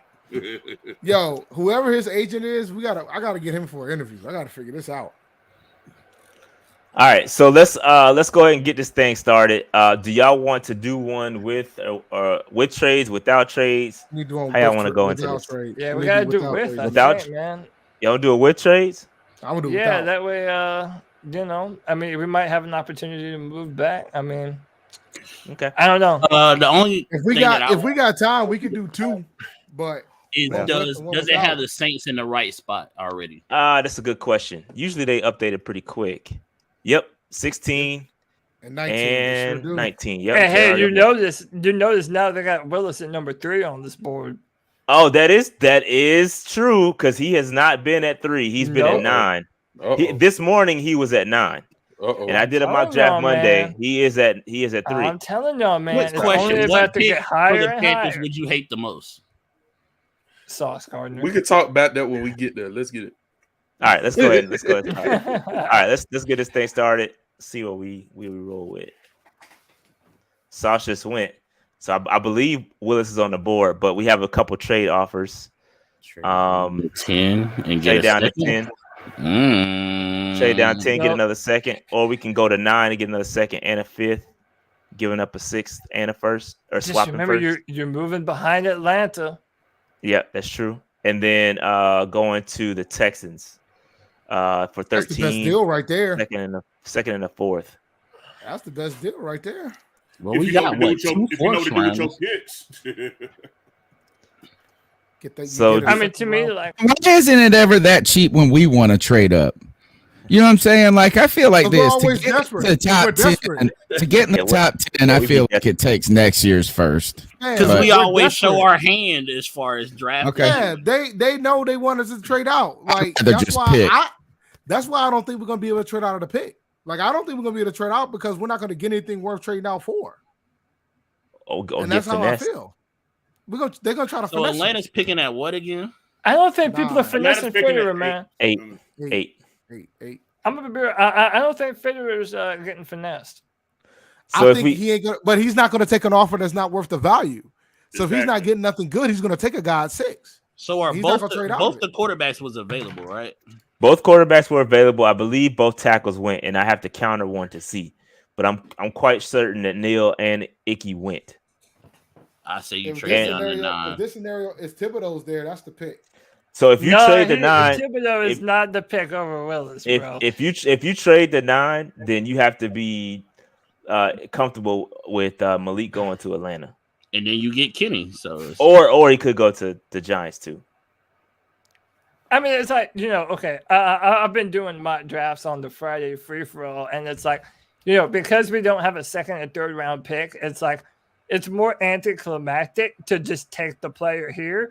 Because then you're sitting and watching all the action go for the next 2 rounds. But that's what we might see, dog. But that's what might happen in real life. Right. That's what I'm saying, though. Like, if we're doing this towards what the Panthers should actually do, well, you all know my answer. I just spent the past 30 minutes. Do we got time to do one without trading and then do? That's what I want to do. That's what I was asking before. That's what I want to do. One with... Yeah. All right, let's pick this one and then trade. Wait a minute. Y'all didn't hear me ask that question before we got started. But they're hard to hear. But everybody talks no. And that's great because then I need to go ahead and go with the sponsor action. So let's make a pick. What we doing? Go ahead. All right. So Malik is on the board. Thibodeau's on the board. We'll vote. We'll put it up to a vote. Y'all know my vote, man. Yeah, we know Cody going Malik. You know my vote too. JD going Kayvon. Sure will. Dave twice. Dave, who you got? I'm taking Thibodeau. two Thibodeau. Tony, He only what you weighs got? 258 pounds, Thibodeau. We're gonna get another undersized defensive end. Do he play undersized? And act like that's And going. people have been people. I That's- mean, Yeah. that's Act real, like man. we Like, didn't just I'm see my vote's Devon Malik. and Brian yeah, Burns together. and by the So way, two- just to add to this, Kayvon Thibodeau has been falling down people's boards because fairly or unfairly, there's now this rumor that like he doesn't love football and that he's like not coachable. I'm not saying that isn't true. I'm just saying that's kind of been the talk around Thibodeau. That means he's perfect for it. let's That's a progress. Matt Rule pick. If we want to progress this and do two, we gotta move along. So we got two Malik, two Malik, two for Thibodeau. T Money, who you got? Malik, 3, Malik, 2, Thibodeau. Kev, who you got? Don't make me be the tiebreaker, dog. Come on, Kev. I'm gonna go with Malik. All right, there it is. So it's Malik. Let's go. I was gonna break it. I was gonna take Malik too. Go ahead. So I was take gonna Malik. break it either way. You All didn't right. make me be the So bad guy. now, no talking Go because ahead, I got to Dave. do this sponsorship. So shout out to ahead, Underdog Dave. Fantasy. We got a long time before we got a pick, so we might well talk about Underdog Fantasy. Tip off hasn't happened yet. There's a lot of pickles for the national championship game tonight between North Carolina and Kansas. So go to Underdog Fantasy, hit up underdogfantasy.com. When you sign up, use the code PNP. It really helps out the channel. There ain't too many places where you can win 20 times your money. You pick over under on points, rebounds, assists, depending on what the player is. Underdogfantasy.com and use the code PNP. There you go. And we got more time, man. Shout out to Underdog Fantasy, man. Good people over there. Yeah, We might as well read a novel or something. Yeah, it's gonna be. Well, I a mean, long time. they do have MMA, and they just changed it, so now you can do over unders on knockouts for MMA. So now UFC 273 is up in these streets. You can do it for knockouts, and I know our pick's finally coming up. I think. Wouldn't this be a good time to mention though, like how bad it was to trade out all of our assets last year? Yeah, it's pretty bad. Yeah, it was bad. And it's not All right. just the Sam Darnold trade. So we're back. We're back on the clock, and punter is the BPA. And I know y'all. I know everybody in this chat wants me to take a punter. I know y'all about that punter You better life. take that boy But- from Baylor because you know that's what Matt. And by Rule the do. way, he's a real ass punter too. I don't know if y'all seen that dude. That guy has a bionic leg, bro. He's a monster. All right, so here we are. And we got some needs. I still question the linebacker position. We got edge rusher. I mean, we could go a lot of different ways here. Offensive line. What's the offensive line? What's the interior OL looking like? So you got this cat Tyrese Robinson. Fortner's the kid that some people like. Yeah. Jurgens, everybody loves Cam Jurgens. Yeah, I do. They killed me for passing up on him this morning. So shout out to y'all for killing me passing up on him. I like Cade Mays as well. Who's so it? to talk about Jurgens, he seems to be a very highly talented prospect at center, and Bradley Bozeman is only on a 1-year contract for Carolina too. So, whatever happens after this year with Bozeman, I think it would be good to have a guy like that on the team. And even if, God forbid, if something happened to Bozeman and it got hurt, you have a talented, young physical prospect that could step up in that position. And he might have some ability to play guard as well. So I like Jurgens at that spot. What about interior defensive linemen? Are y'all good with that? Where we sit? Because we got all them young defensive tackles. One of them better get on the field. God, Yeah, I know. you got- How many times did we got to pick a defensive tackle? I know, but but that ain't my questions. Are you sold on them cats? Like I know we got Nixon. We got some young kids, Hoskins, and we picked up the dude from the Commanders. It's probably not necessarily about being sold. It's how much do you believe in their potential? I feel like we're all very excited about Davion Nixon and what he has the potential to be on our defensive interior. I like Hoskins too. Yeah, Hoskins. Derek Brown's still getting better as well. You signed Matt Ioannidis, who I think has some versatility to kind of kick inside on certain downs. I wouldn't be mad at an interior pick. I just think that not having a second and third round this is probably, if you were gonna grab an offensive lineman, it'd probably be these rounds where you would want to do so, or unless I don't know what linebackers they have available. I'm really high on Troy Anderson. I think he's a very, very talented inside linebacker prospect. Oh, he is? He's not there no more? Yeah, all right. So that kind of makes it more simple for me. But what tackles are available? None worth taking at this point. All guards. This is the penalty, bro, but you know. Yeah, I'll vote Personally, Jurgens. If I'm a pick right here, I'm either gonna go DeMarco Jackson from Appalachian, or I'm not the biggest Chuba fan, so I might go Zamir. They were signed Deontay Foreman. Not Foreman, yeah.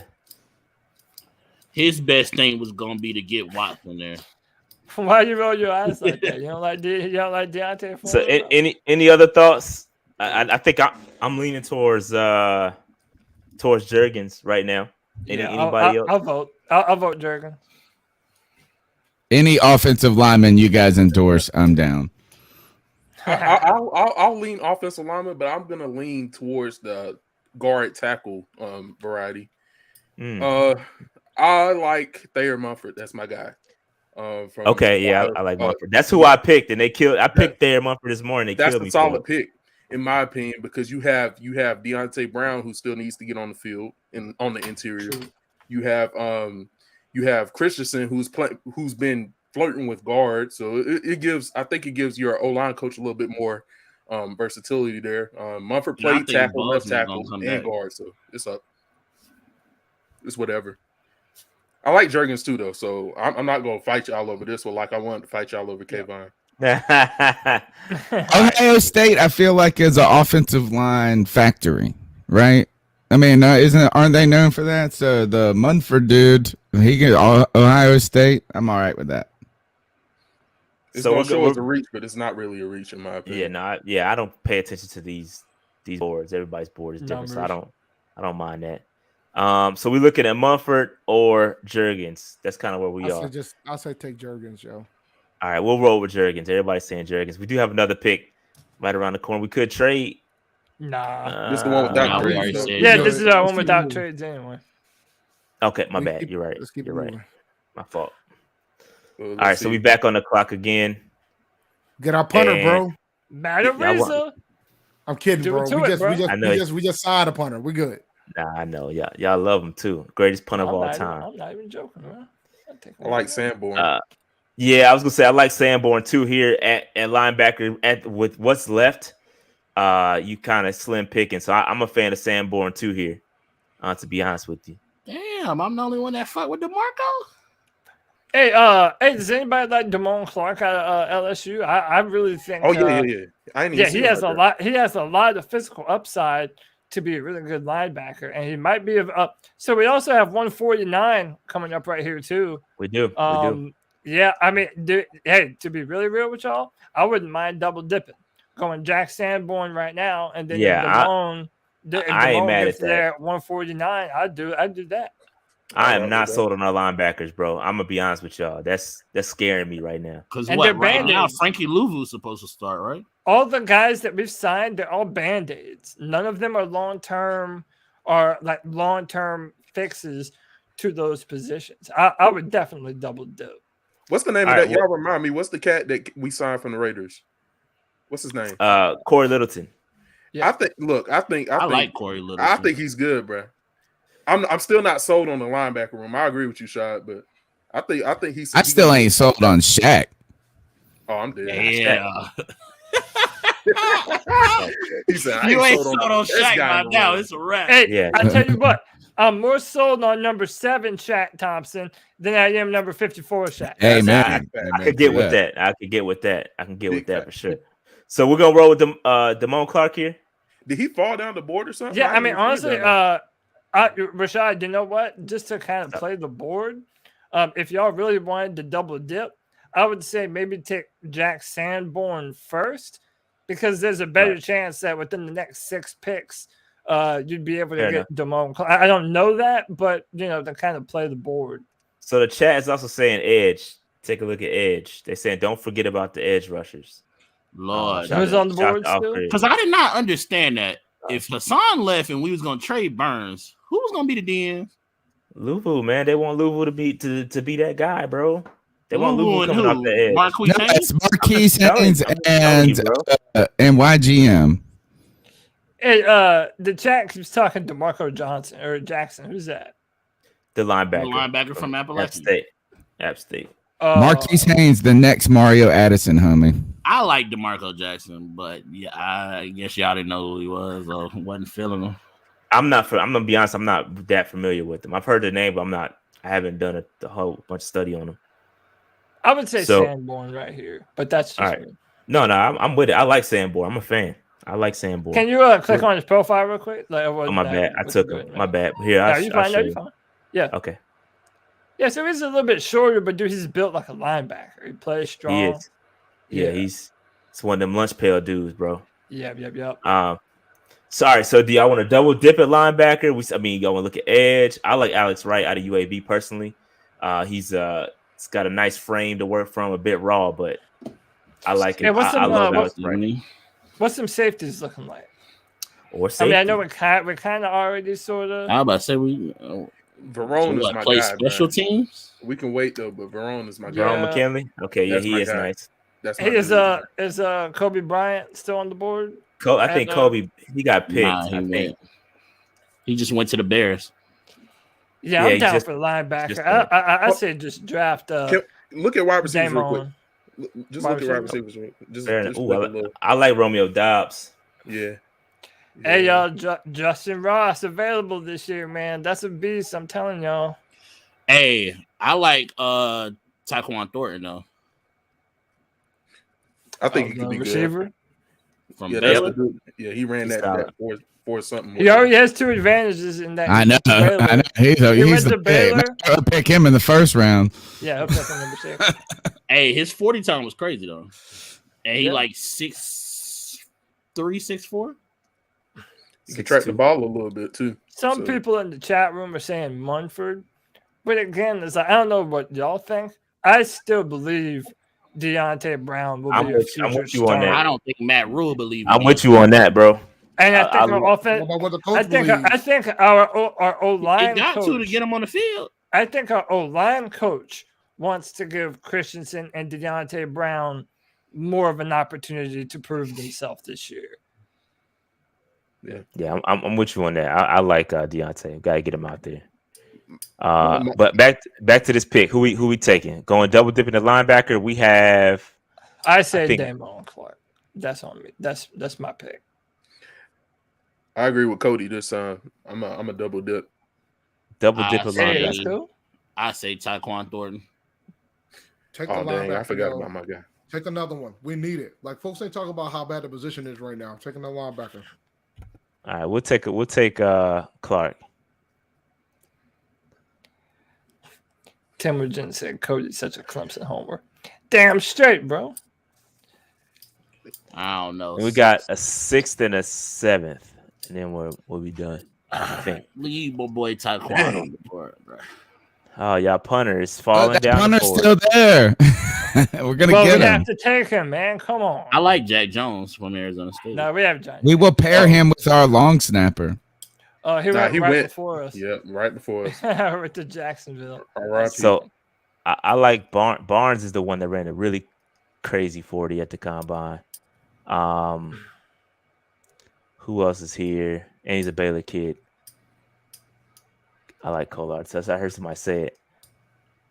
Collard, I don't know. He's falling. Who's the edge from Coastal Carolina? You just passed him. Thornton's still on the board, T-Money. I know. I just saw that. Damn, bro. 6'3", 180, ran a 4.28. Hey, what's the Jeffrey Gunter's profile, Rashad? 6'4", 260. It's not bad. Dude, that's another good developmental player, man. He already has that Carolina connection. This is the edge rusher that ran the crazy 40s, a bit light out of Virginia Tech. Had a super dumb 40 at edge of 6'6", 245. I'm just throwing it out there. I'm not saying we should take him. I'm just pointing him out. I vote for that wide receiver, man. Tyquan Thornton. Yeah. From Baylor, you gotta take a Baylor guy. It's only right. Yeah, that's my vote. How many more picks do we have? One more. One more after this. Yeah. I mean, I'm down for either Thornton or the DN from Coastal. Thornton. Y'all rolling with Thornton? I'll take Thornton. Ted again 2.0. Yeah, I ain't mad at that. Well, Let that's that good. move I don't know how to take. I don't know how to take. I know is that a compliment or not? Yeah. What you trying to say? Which skin are we getting? Tyquan Thornton is like top 10 in Baylor like wide receiver history. Though. Well, is that saying much? Who else came? But if that's true, why is he like a 7th round prospect? Because I it's think he's Baylor. gonna shoot up the board. I think he's gonna be like a 4th. Because Baylor got a fry cook at QB. Fair enough. Right. And and the former coach was a fry cook. I was about to say the same. Looks like him and smells like him, right? And he still had, I think, 60 catches and 10 touchdowns. Yeah. Mm-hmm. All right. I mean, I wouldn't mind that Amari Barno. He's guy, raw though. But yeah, he's raw, and I think that he needs a little bit of muscle put on. Smoke.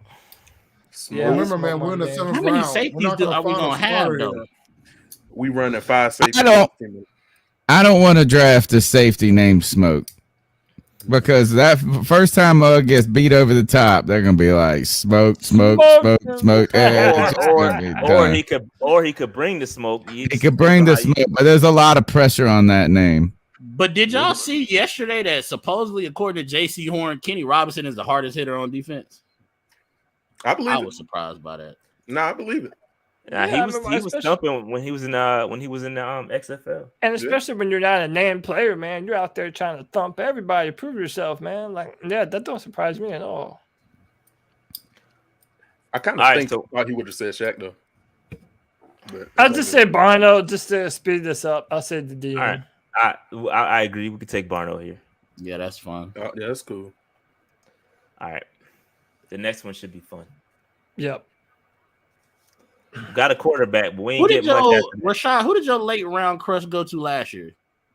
We talking about? Boy from UCLA.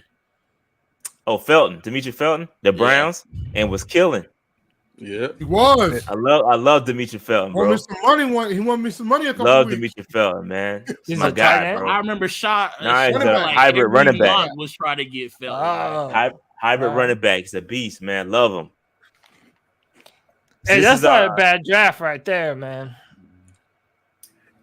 Man, that's not bad at all. It's a Super Bowl. They said DeMarcus Clark had surgery, y'all. Y'all saw that? Yeah, I saw that spinal fusion surgery or something. Oh no! Yeah. That's why he fell. I think somebody asked. Where were you at? 148. Yeah. Undraftable. Never mind. I know. Good God. I know. I'm so tired of hurt players, man. Like, I don't want, if we sign one more free agent coming off an injury, I'm going to, especially for our offensive line. That's why I'm excited about our offensive line additions this year is finally we got guys that aren't coming off an injury, i.e. Matt Khalil, i.e. Matt Paradis. All Matts on the offensive line always coming in hurt. I'm tired of hurt players. My bad, Kev. Yeah, my bad, man. My bad. I ain't know. I thought you was in. I had to scroll down to see you. My fault, dog. All right, so we'll run this one back. And we're gonna see what happens with the trades. We'll see. We got to be cognizant of who's behind us and kind of take everything into consideration here. All right, so we'll start this thing off. Just consider, man, we're gonna have to. Malik went too. Yeah, Malik went quick. He went quick. That makes it super. All right, one offer. Do y'all want to trade back? We'll stay in the top 10. Nah, with Malik off the board, you can't trade.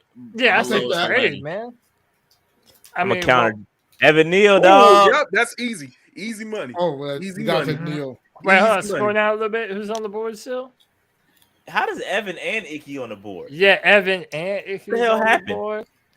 I mean, at this point, you might as well go to 10, and you might have a chance at either one of them, and maybe Kenny Pickett.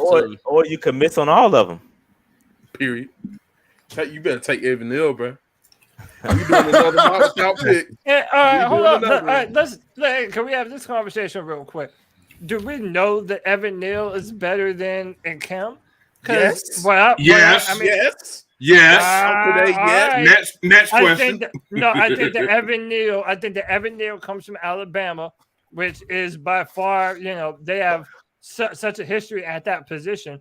But dude, I think if you put Kim at guard or left tackle, I think he has all pro written all over him.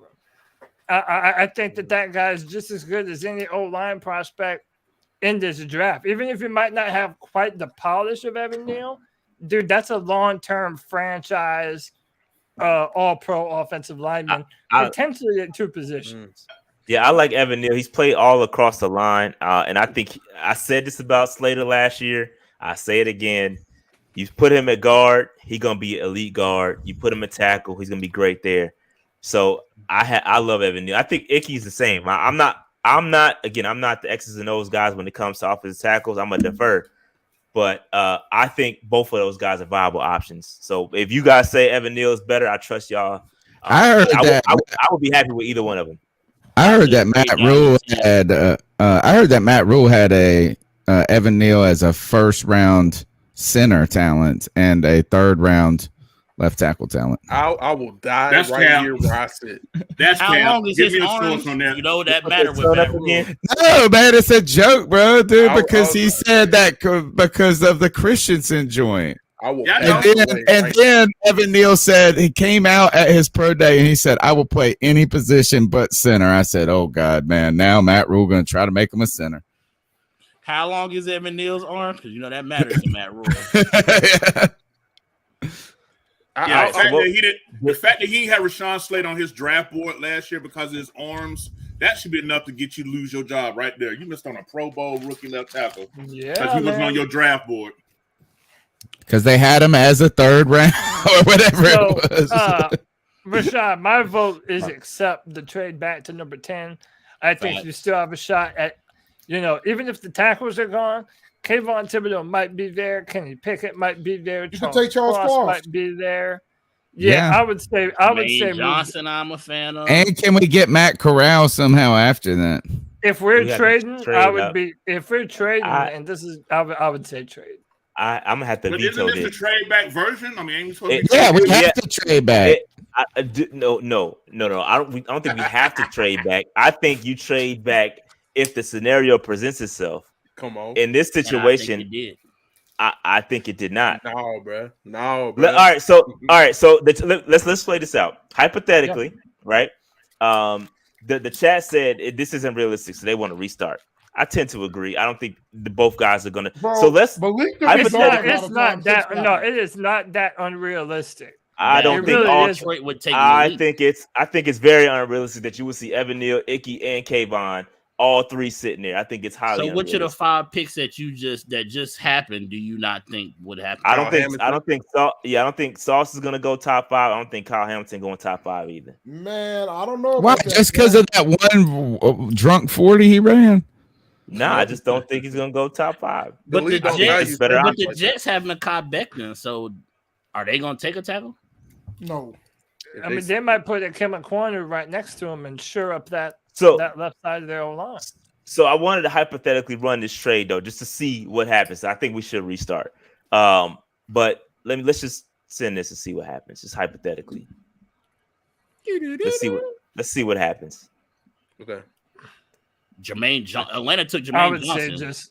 I would say just decline every. Well, I mean, I don't know what y'all want to do.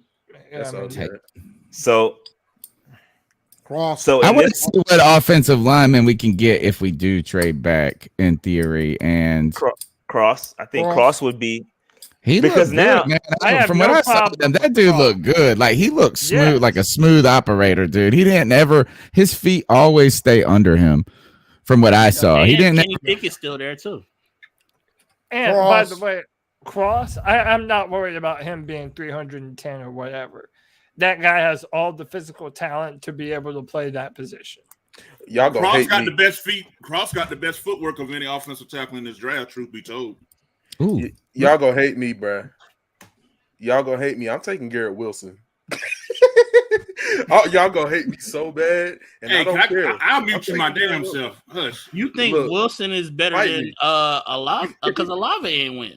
Yes, I take. My Garrett man Wilson said he over would run to the podium in sliders over this guy, but notice then what I now said. he's going to pass up a tackle and draft Notice, a wide notice receiver. who I said though. I was real specific about who I said I would run to. Right. I did Evan not say Neal. Charles Cross. Those two guys, Those two Aquan. I guys. say Yeah. take Kenny Pickett right here.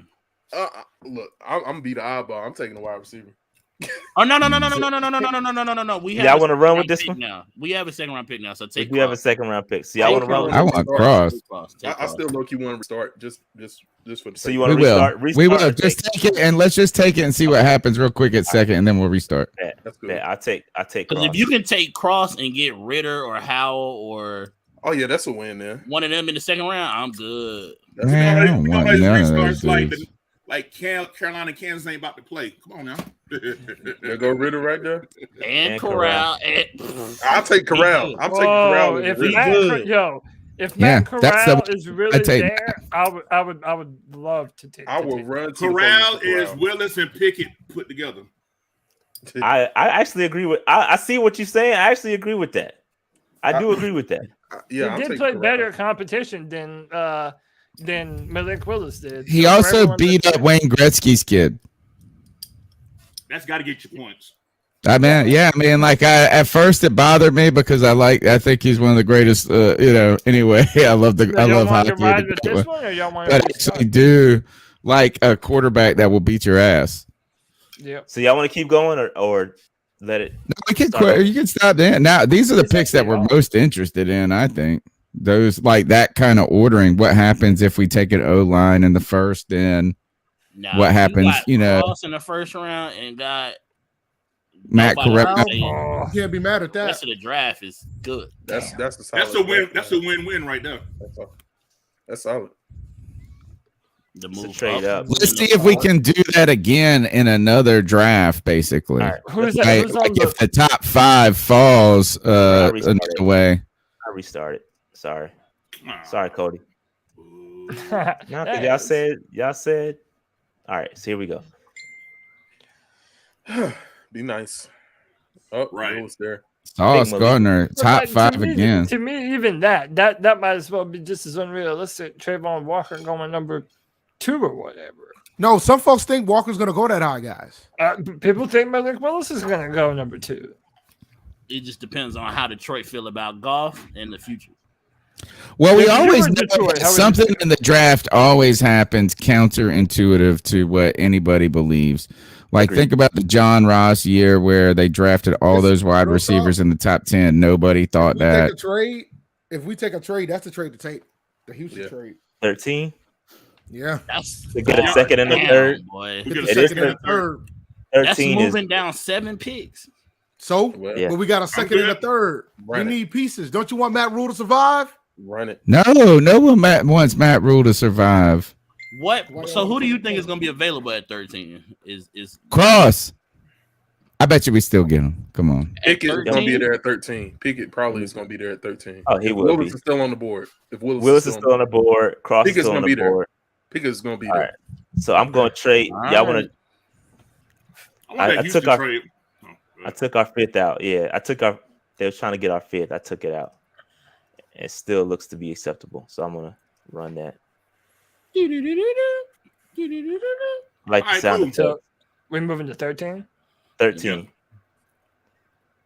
Y'all want to double trade? We might need to see who's Nah. on the board. Mhm.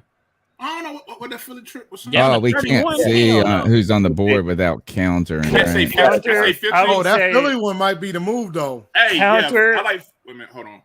counter Counter that see who's there. Philadelphia trade. Counter and see Nah. who's there. Everybody still want that fifth. Never mind. I mean, I ain't Count- worried about the 5th. No, we Yeah, get the me third. neither. We get another third. We get a third. Yeah, we get a third. I ain't worried about the 5th. That's the way to Hey, who's go. on the board, Rashad? I can't. I got a counter Yeah, one. do the Counter. counter off. I would say counter that one. Drake, Wonder, Ooh. Jameson, Williams, Pickett's in Andrew, there. Booth, Penny. Pickett.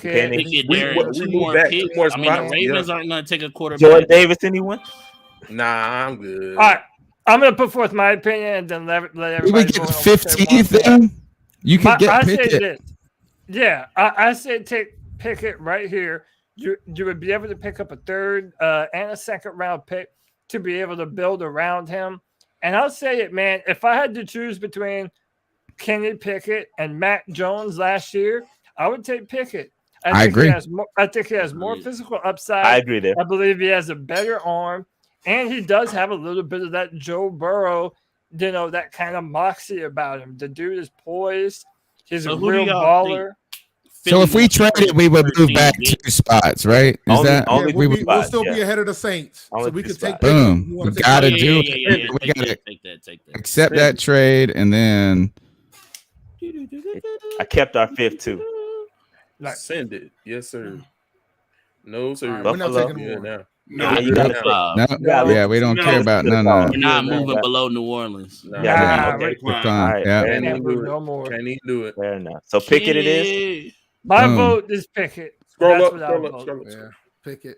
Okay. Yeah. Penning a discussion here. No. Hell no. No. If you're gonna do that, No. hey, hold up, fella. If y'all gonna do that, scroll down. Zion? If you're gonna get a Zion? lineman, I'll take Lindenbaum before I take Penning. I'll take Slayer right now. I'll take Zion Johnson before I was gonna say I'm rolling with Zion too. While we Yeah, playing. man. Zion is a monster. I'm good. All that to say Kenny Pickett. Kenny Pickett. Yes, Yeah. Right. All right. Fair enough. All right. Kenny Pickett, franchise Yeah. quarterback incoming. Kenny JD Pickett is the answer. JD, I'm surprised you didn't say the wide receiver out of Alabama. Bro, I was thinking about it, but y'all almost crucified me over the last one. So I said, I'm gonna let y'all have it and get y'all. You gonna All right, here we take go. hurt Jamison Williams at 50? Bro, I will take Jameson Williams with one What leg. is 54, What? 50? What? 50, That's a lot. 50 too far. Nah, 50 hell too no. far. Tempt me, bro. Yeah, it's too 54 far. is too far. It's all too Nah. far.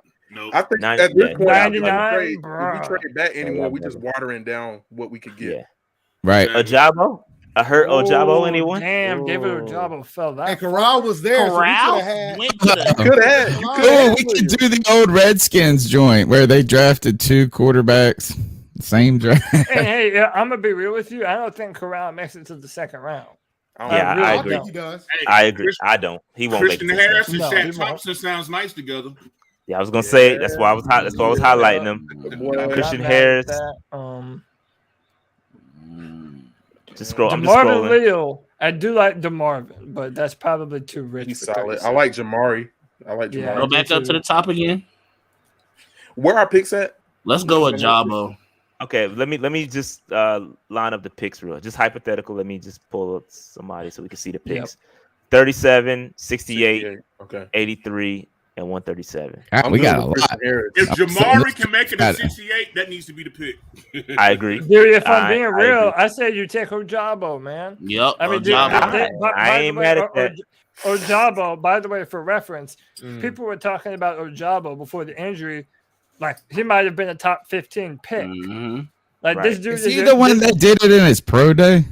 Yeah, remember Yeah, I got showed the hurt, video yeah. for my ISOP pick. Tony? yeah. He tore his Achilles. So- patellar. All right, so Oh, let's he let's did. kind of let's kind of plan this out a little bit. So we're saying if Sailor's there next, cool. But So y'all cool anybody, with drafted a Jabo to sit for a year. Is Troy Anderson? Where's Troy Anderson? he's working? a little way. That's why I was going. Linebackers, we got Muma. I like Beavers I a like- lot too. I like Leo. Chanel, yeah, Dude, I to like me, Chanel. it's insane that Anderson. they have Chanel like rated JoJo. above Troy Anderson.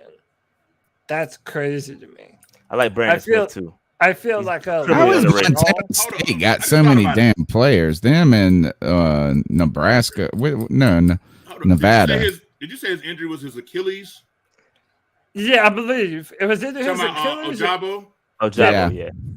I'm gonna I just thought it was his ACL. the history of linemen with that type of low injury, getting back that explosiveness is just not a good trend. I'm just gonna be honest with you. Yeah, I mean, Yeah. Now, knowing that you- knee, Yeah, but Achilles. Achilles. I mean, if get off and powers game, that Achilles, Well, that's going to but- be. true. You but get also- a watered down version of what you thinking he is now. Well, But, then we should get that linebacker then. but Harris. Christian Harris. with your Turgos Matos, and we brought Haynes back. I don't know that it's such a bad spot to take a flyer on him, even still. I've also argued this for my entire life is that we all think that damn defensive ends gonna, like, they're good in college, they're gonna come in and be difference makers in the NFL, and that's a rarity. It is usually the defensive end for me. I see in year 3 they pop off unless they're just some super talent like Clowney or Peppers or something like that. I mean, even you think of Charles Johnson, man, is that in year 3, that's when that dude really went crazy. So I think that the year, like, I don't expect a 3rd round. What are we in? The 2nd round? Yep. 2nd round. I don't believe a 2nd round defensive end is going to be a difference maker next year anyway, even if he wasn't hurt, even if he was healthy. That's one thing. But if you guys are right about that injury, then I'm all right with, like, hey, let's just go linebacker, and, like, I ain't even trying to fuck with injured people, like I said. And when we're picking in, for me, when you pick in day 2, I'm looking for an impact guy. Like, you kind of do want them to come in. Yeah, exactly. That's what I say. So I'm with that linebacker. And then your Chig Rose model, that's not like most GMs had him as a 1st round pick when we got him too. Right, that's true. Man, I want a receiver. Y'all over here tripping. Right. Well, who is there? I'm gonna take Taquan later. You wanted Sean Smith. You saw what happened. I know. Yeah, we get Taquan in the 7th, bro. We're gonna take Taquan later on, bro. I got it. As long as you got my back team money, we get somebody on here that's explosive. The Panthers receiving core is one of the let's bring it back in. Let's bring it back in. We're going Christian Harris. We got you covered. I said my vote is David Ojabo. Even still. Ojabo, okay. Yeah, mine's Christian Harris. Christian Harris. I'm gonna vote Christian. Christian? Dang. Yeah. In the 2nd round. I ain't trying to draft a 2nd round player I ain't gonna see for a year. I know, man. All right, man. Hey, we passed on nobody that went to the Chiefs also. And look how he's Jamari doing. went. It's about Tracy. Did he? Okay, Sailor went. 6th round. We could have got Matt Corral. And he was a 1st round type of prospect. But I'm saying we could have got him instead of that long snapper. We ain't nobody fooling with Dallas. Decline. I'm just saying Brian Burns on one side and David Ojabo. That might have been the. All right. Is that John Mechie? Not Mechie, yeah. What? Mechie. Yeah. Don't get me to acting up in here. Scroll up. Who's all available? Mechie. And as a consolation spot, Isaiah Likely right after, boy. I'm a fan of Tight end Kennard. wide receiver, pick you up. I'm a fan of Kennard. I'm just gonna put my vote out there. I love Kennard's game. Nasty. Ready. Linebacker. Crap, man. We need to check a line. Likely though. How good is he, Kev? Who we talking about? I thought you were using one that said you like Isaiah Likely. Yeah, I was saying Likely at tight end or Mechie at wide receiver. I think that's totally unlikely. I like Calvin Austin too, man. Sorry, for them to take that at number 3. I like Austin 68? As well. I mean, we doing BPA. That's probably Ray Jackson is good too. If we doing BPA, it's Mechie, and it ain't even no doubt about it. Yeah, I'm rooting for Likely because I think of the T-shirt opportunities we're gonna have with that name. So Mechie's another injury situation though. Everybody concerned about injuries. You gotta keep that same energy because. But it's a type of injury and a type of player. Like I agree. I agree. Well, what was it? What was the injury? And who is the type of player? ACL, wasn't it? It's MCL. MCL. That's the easy one. I'm with you, Shad, though. I want offensive linemen for days, bro. According to him, he think he's coming back by training camp. But it's I believe it. Rashad, who's under IOL? Just Kennard. Kennard is my guy. Ed Ingram. I like Ed Ingram too, man. Cole Strange is the only other offensive lineman that we met with. We're going to keep Christensen and Deontay Brown on the bench again? Is that what we're doing? No, I don't think you're going to. I think that, look, we're getting Pat Eflin on the bench is what we're doing. We're getting Pat Eflin on the bench. Ooh. Hey, how about this? I'm still on the team. Troy Anderson. Yes, he is. I'm still really drafting Troy Anderson. He's slated to start right now. We don't take somebody to take him out. He's slated to start. Who's slated to start? Eflin. At where? Center. Left tackle. Bozeman said that is a lie. Nah, Bozeman playing center. Or guard. Guard. Or guard. Nah, we got too many guards. Let him play center, bro. We got too many. How many guards we got? There's no way you watch film on Pat Christian Elflein. we cut him, Brown. I didn't say it was good. I'm just telling you he's starting. I didn't say when you get your left tackle, you gonna slide Cam Irvin to guard. I mean, no, you're not. I don't think Irvin's starting next I like Kennard personally, but I'm gonna go John and Meek. What about Pascal or Pascal, whatever you say his name out of Kentucky? I like. Okay, I'm just throwing it out there because I ain't watched this game like that. What about the Cox? Dave loved the Cox, so what's up with pause. South Carolina, Damn, man. Dave. Jesus. Shout out to Don. Go Johnny Boy, man. South Carolina. Shout out to Don Staley. Right. I want Calvin Austin so bad. Calvin Austin. We gotta address O-line, bro. We got to. Kennard.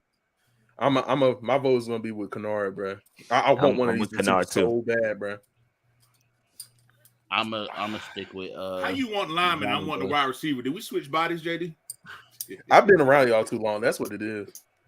Good. Glad men smooth and rubbed off on you. I'm dead. Pause. Hey man, I'm gonna go off the beaten path. I'm gonna say Isaiah Likely.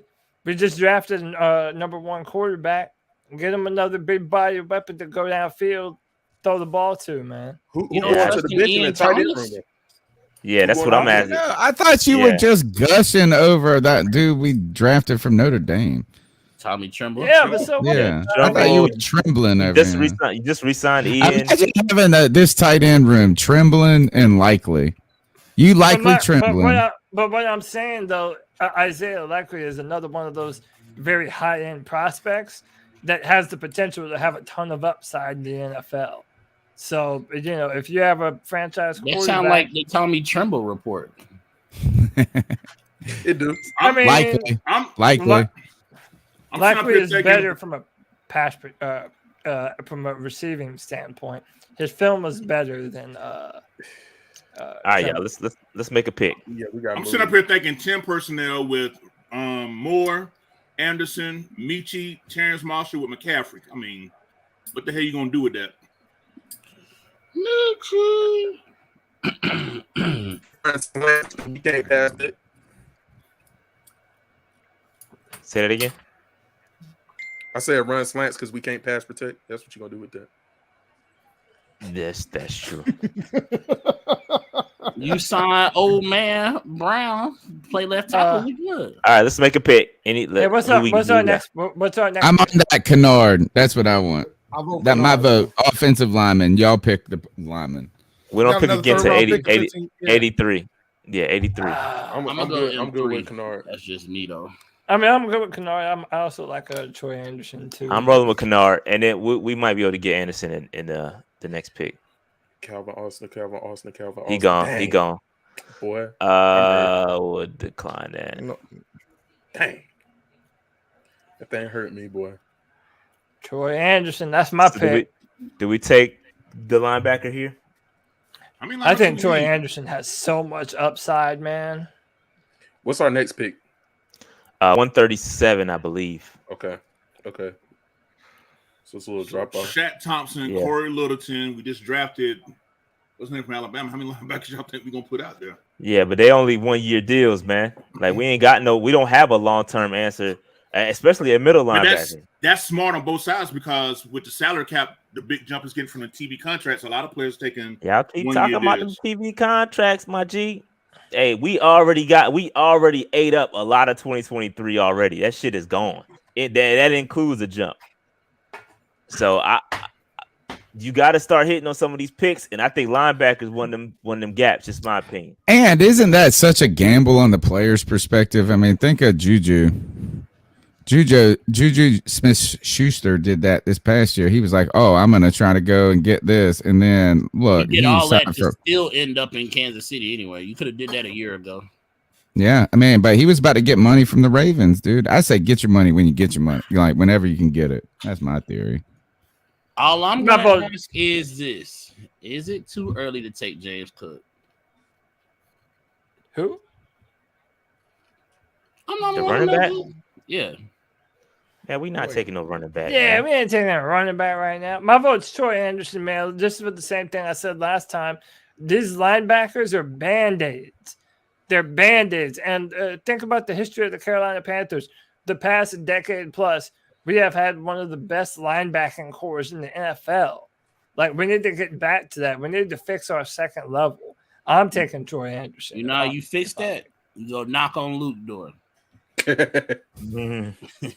baby. Luke saw Matt Rule, man. Look, I'm telling you, he ran, dude. He saw what was going on with Matt Rule, and he said, "Fuck this, he saw us out of here." To that 3-4 and got scared. Negative. Can we see who all there real quick? I love Luke, but he was bad. Just scroll down. Just scroll down. Okay. See, I like Sam Williams. Yeah. I love his game. I like JoJo too, Cody. But I like but Hyatt Sands school is NCAA. Yeah. How's what? That's Fayetteville State, man. Oh, okay. Okay. Yeah, I'm Troy Anderson. Anderson. I'm gonna vote Anderson with Cody just for the athletic upside. If we can get him to get the X's and O's, it's gonna be a banger. Yeah. I mean, I guess since y'all, I'll roll with Troy too. We'll roll with Troy. How about that? We'll roll with Troy just to move this thing along a little bit. Look at me, Cody, agreeing on something. I know, right? Hey, it's a good day, man. Yeah, so my That's what brother. We hey, let's do it. You're gonna hate me for this next pick, but it's all good. Oh, man. It's gonna be all right. Yeah, that's funny. We'll get over it.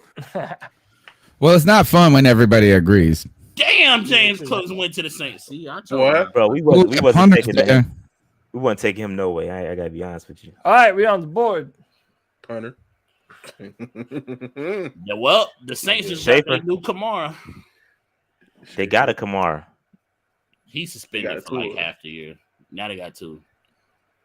Oh man, Kobe Bryant. I'm telling you, that's I like another Who very. did the Saints pick? T Money. You said what? Who did the Saints pick? They put James Cook, which is what's it called, brother? Dalvin. Dalvin's little bit. Oh, okay. And he ran a faster 40 or some mess like that, didn't At the he? same time, they ran basically the same. Who we taking here? I'm probably gonna. I like Kobe. Kobe Bryant, man. I'm taking Kobe. I like Kobe too. I like Sterling Weatherford as well. Tall safety. I like Jergens. We got a bunch of picks that are kind of bundled together here, so you can get Jergens next. So I think you can get Jergens next. Y'all, I agree. Random. While we debate this, y'all heard the whole report about Charles Cross is up there on the list for 6 for Carolina. Yeah, but I don't believe none of that, man. It's all smoke screens, bro. I think it's cap. Yeah, I think it's cap. I mean, even if it's true, I think the Panthers front office from now to the draft, you're gonna hear every player associated with number 6, all of them. You're gonna hear Pickett. You're gonna hear Willis, Cross, Ekwonu, all of them, man. Like it's just that time of year. And that's a smart way to play it. To be honest with you. Yeah, it's true. Yeah. I'm gonna vote Kobe Bryant just to move it along, and we can draft Jergens at 144. I think. Just looking at edge, we got to take an edge at some point. I think personally, interior defensive lineman, cornerback. We got a bunch we can look at. So and let me see Isaiah Thomas real quick. The DN from Oklahoma is the edge. Damn, 267. He was a four-star prospect, 5 technique. I mean, it's either him or Kobe. Fitter said we need either a 5 technique or a stand-up outside linebacker. Yeah, and he would be that 5 tech. Cause we still gonna run a mixed front, 30 and a 40 front. Yeah, all right. Since we passed on Ojabo, I would say Isaiah Thomas here, and then Jergens potentially at 144. Okay, I like that. I like that plan. I think that's smart. We'll go with that, and then we'll And we go got with, 149 too. yeah, we got a bunch of picks here. Y'all said, oops, Cam Jurgens. Now hold on, we might be Okay. able to take Kobe Bryant right here and That's pick true. up Jurgens at 149. That's valid. I mean, Anybody- that's 5 picks. I say anybody yeah, else? Don't you guys like the Fortner guy too? Didn't somebody say that earlier? Who? No. Yeah, Fortner, but yeah, we kind of yeah. loaded up, and we picked Kennard earlier too. Oh yeah. So I think we But straight. he might slip down like later. I mean, Man, so you could. My vote is to play the board and take Kobe Bryant right here and try and get Cam Jurgens in the next 6 picks. Real quick, I know we ran out of time. Can you look at safeties real quick? Just take a peek. Yep, I like Weatherford. Yeah. JT Woods. Weatherford's cold. Oh, JT was from Baylor. It's a We wrap. got a lot of drafting. safeties though. How they gonna play? Look, we playing 3 safeties, bro. You gotta find. He's a bit of a hybrid, man. He. I'm telling you, Weatherford nice, tall, lengthy. Snow like to use 3 safety personnel packages anyway. We ran it like about 34% of the snaps. So Yeah, but now the 3 Robinson's safeties. coming back. But now we got Chin, we got Burris, Yeah. we got Woods. Woods, we got Woods. Robinson, we got Yeah. 5 safeties? I would say Kobe Bryant, man, let him and Taylor battle it out for that 4th CB spot. So you're not a fan of Troy Pride or I know, man. Like I feel like Yeah. we're loaded. I I'm won't really say not. loaded I at mean, C. like- We got Dante, we got JC, we got CJ Henderson, and I know that CJ Henderson is improving, but man, like there's a lot of capital involved in him. Then on top of that, we got that Westerly dude, or what who we get today. Mm-hmm. Yeah. I feel like there's a lot of people in that room. That's just and like you said too, Troy Pride is that while everybody shits on him, I think that's sort of unfair on a bad team. 4th round pick they made start off the rip. Right. Hey, thank you. Yeah, on a shitty ass team. And he's trash. Yeah, he is trash. He's But never been a good player. They didn't man. make him start though. He I think somebody went down. I think Eli Apple go down, and he kind of had to play. They didn't make him. He had to. And to me, it also feels like, like Jermaine Carter Jr. at middle linebacker, like he was serviceable, but we all knew he was never going to be our long-term inside linebacker. It's like, I think I like him, Troy but he's Pride not is that an easy whipping boy, bro. Exactly. It's just that's a whipping boy, and that makes people feel better to say he's sorry. But like I you just put him, don't see why. Hey, You take almost any 4th round corner and say, hey, start 14, 15 games. A lot of them are rough. Hey, I'm gonna share this with y'all about CJ Henderson. He's been spending a lot of time with Tish Gurin. If y'all don't know who she is, she's our mental health therapist for the Panthers. We were the first team to have an in-house therapist. So I think that the mental health issues that he was having, I think CJ Henderson gonna be fine and remind a lot of y'all why he was selected so high. CJ got it, man. I'm telling you, I'm a huge fan of CJ, bro. Because Tish, I know y'all probably not too familiar with her, but I think she graduated from like Winston-Salem State, if I'm not mistaken. But she's she could have chose a better school, but wait a minute, she graduated from Winston-Salem State. I know she fine. I think so. But anyway, but the point is, I'm just saying, Winston-Salem State beach. Stay focused. But just let y'all know though, she her and he's focused. Oh yeah, T's very focused. He's very focused. All right. I mean, look, if y'all are dead set against drafting cornerback, just because we got so many of them, like yeah, to me, I don't want to draft those players. But even still, none of those players are guaranteed to be better than Kobe Bryant. I would still try and get Kobe right here and grab Cam Jurgens in 6 picks. But if y'all don't want to do that, then I would just take Cam right now. Yeah, I'm gonna take Cam right here. Yeah, I took Cam right there, and then we can debate this because I agree with you. I like Kobe. I think because he's still there, and I like him, but I agree with everyone else. The room is getting kind of crowded, and I don't know. You need that wide receiver, bro. It'd be a BPA pick. But here we go. His wide receivers. I like Dobbs. I'm a Dobbs fan. Justin Ross. Naylor is good too. I think people sleep on him. Is Thornton still there? Yep, yes, sir. We're not taking him, bro. No, it's too early. It's too early. Wait a minute, Hey, for real. Look, I know y'all What's think this? I'm The just sixth, right? Or fifth? Look, What's I know y'all think I'm just This a is the Clemson fifth. fan. Okay, Justin Ross, once upon a time, was a 5-star talent. Everybody was saying, How big is he? A first round pick. He's like 6'4". Oh yeah, that's what I want. And by the way, the one of the receivers, you guys, the Alabama guy, the Mechie guys, only 6 foot, man. Like, and I'm not trying to rule people out, but we could use a little size. You a heightest? That's wild. A little bit. Nah, that don't matter. Them releases, a little bit. It don't matter. Nah, like, and what they can become. Like, is he going to be like Look at what my man Justin Ross did to Alabama in 2008. Yeah, I mean, he might be fantastic. I mean, that's great, but like at the same time, like, I wouldn't mind a 6'4" receiver, bro. If that was the case, Stephen Hill would have worked out for us. Yeah, and Funches. Oh, I was a Stephen Hill. But hey, y'all, I was all lost to Stephen Hill, bro. I love Stephen Hill but too. That bro. I ain't makes gonna lie. sense considering Tony's favorite prospect ever in the history of the NFL is Kevin White. So. I did. I got mad. I did like some Kevin White that year. Let's make this pick. Let's. What we got? So I say DeMarco Jackson. Justin Ross. He'll come down with anything that you throw at him, man. Came back from injury, big bodied, put him on the field at the same time as what's his name? What about defensive end or any defensive pass rush interior? Yeah, well, it could be interior. I mean, it could be like anything, like defensive line. Yeah, we haven't taken an interior defensive lineman at all yet. I don't think we need to. That's a room that's. We've been taking so many for years, I know, but they've all been back end picks like this.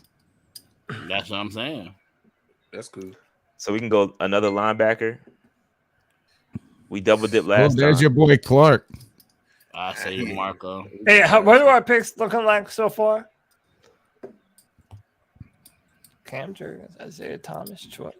Oh, yeah, we already got 2 linebackers. I mean, but even still, my bad. Oh yeah, we already took. I didn't even know we took Harris. That's crazy. I forgot about that. Yeah, y'all took him over Ojabo. Damn. I mean, linebackers on stack now. Look at them running backs. I'm not taking a running back. Y'all like Chuba?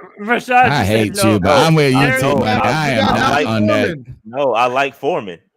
Rashad said, "No, there's no diplomacy." I'm not taking a quarterback because we can get a running back anywhere. Now you can literally just pick one in UDFA. Undrafted. Just pick one, bro. Throw him out there. Look at safety one more time, real quick for me. Yep. Brian Cook. Let's click on Brian Cook's name real quick. I just want to see his size. Oh, from Cincy? Pause, man. My bad. Pause. No, I'm joking. I just had to get one out there. Okay. Pause. Yeah, I could have paused myself. One high safety split zones. I like that. I want that. That's my vote. So you so like Cook? Cover one safety. Get Chandler off my football. But again, man, our safety room is just as filled up as our cornerback room. What about tackles? Any tackles we like in here? Let's take a look here. This Kev in realm because I don't know none of these names. But at this point, we might as well get Big Cat to play left tackle. I mean, I don't know any of these dudes. I know him better than all these dudes. So it's like Zach Tom got a lot of hype. I don't know. I ain't never checked him myself. But who's my man said Big Cat. Hey, who's BPA? BPA is the punter, man, that y'all love. Y'all love punter. We just got Hicker, bro. Well, how is Kobe Bryant on the board and we're still just like, nah? I agree with you, man. That's kind of crazy. I love Kobe. Cody take Kobe Bryant, bro. Let's roll with it because we is kind of just stagnant here. So we rolling with Kobe. Shit is about to crash. Not Justin Ross. And the game about to start in about 20 minutes. Yo, yeah, we can't. That's the 10 minutes. It's Thornton time. It's Thornton time, bro. Who went in the game tonight? Carolina. The Tar Heels, man, of course. Okay. I'm dying. I hope. Rashad's a lifelong hope fan, man. I heard that. They won, dog. They won. Yeah, Y'all ain't know? from the I jump. hope so. I actually do They have won- a picture. they I actually won do have a since- picture. I actually do have a picture, a D. throwback Smith. of me in a throwback Jordan. I wanted this shit so bad when I was in like I was probably like 7 or 8. I wanted that damn throwback Jordan uniform. I got the whole shit, the Tar Heel with the pants. I got to get my mom to give me the picture, but I used to mess with Joe they won, Forte. man. I used to bet on that Carolina team back in 1999, 2000. But whatever. also, Tony, your man Julius Peppers, man. That's I know. man. Two of my favorite football players of all time went to Carolina: Lawrence Taylor, Julius Peppers. Can we Didn't, get Taquan?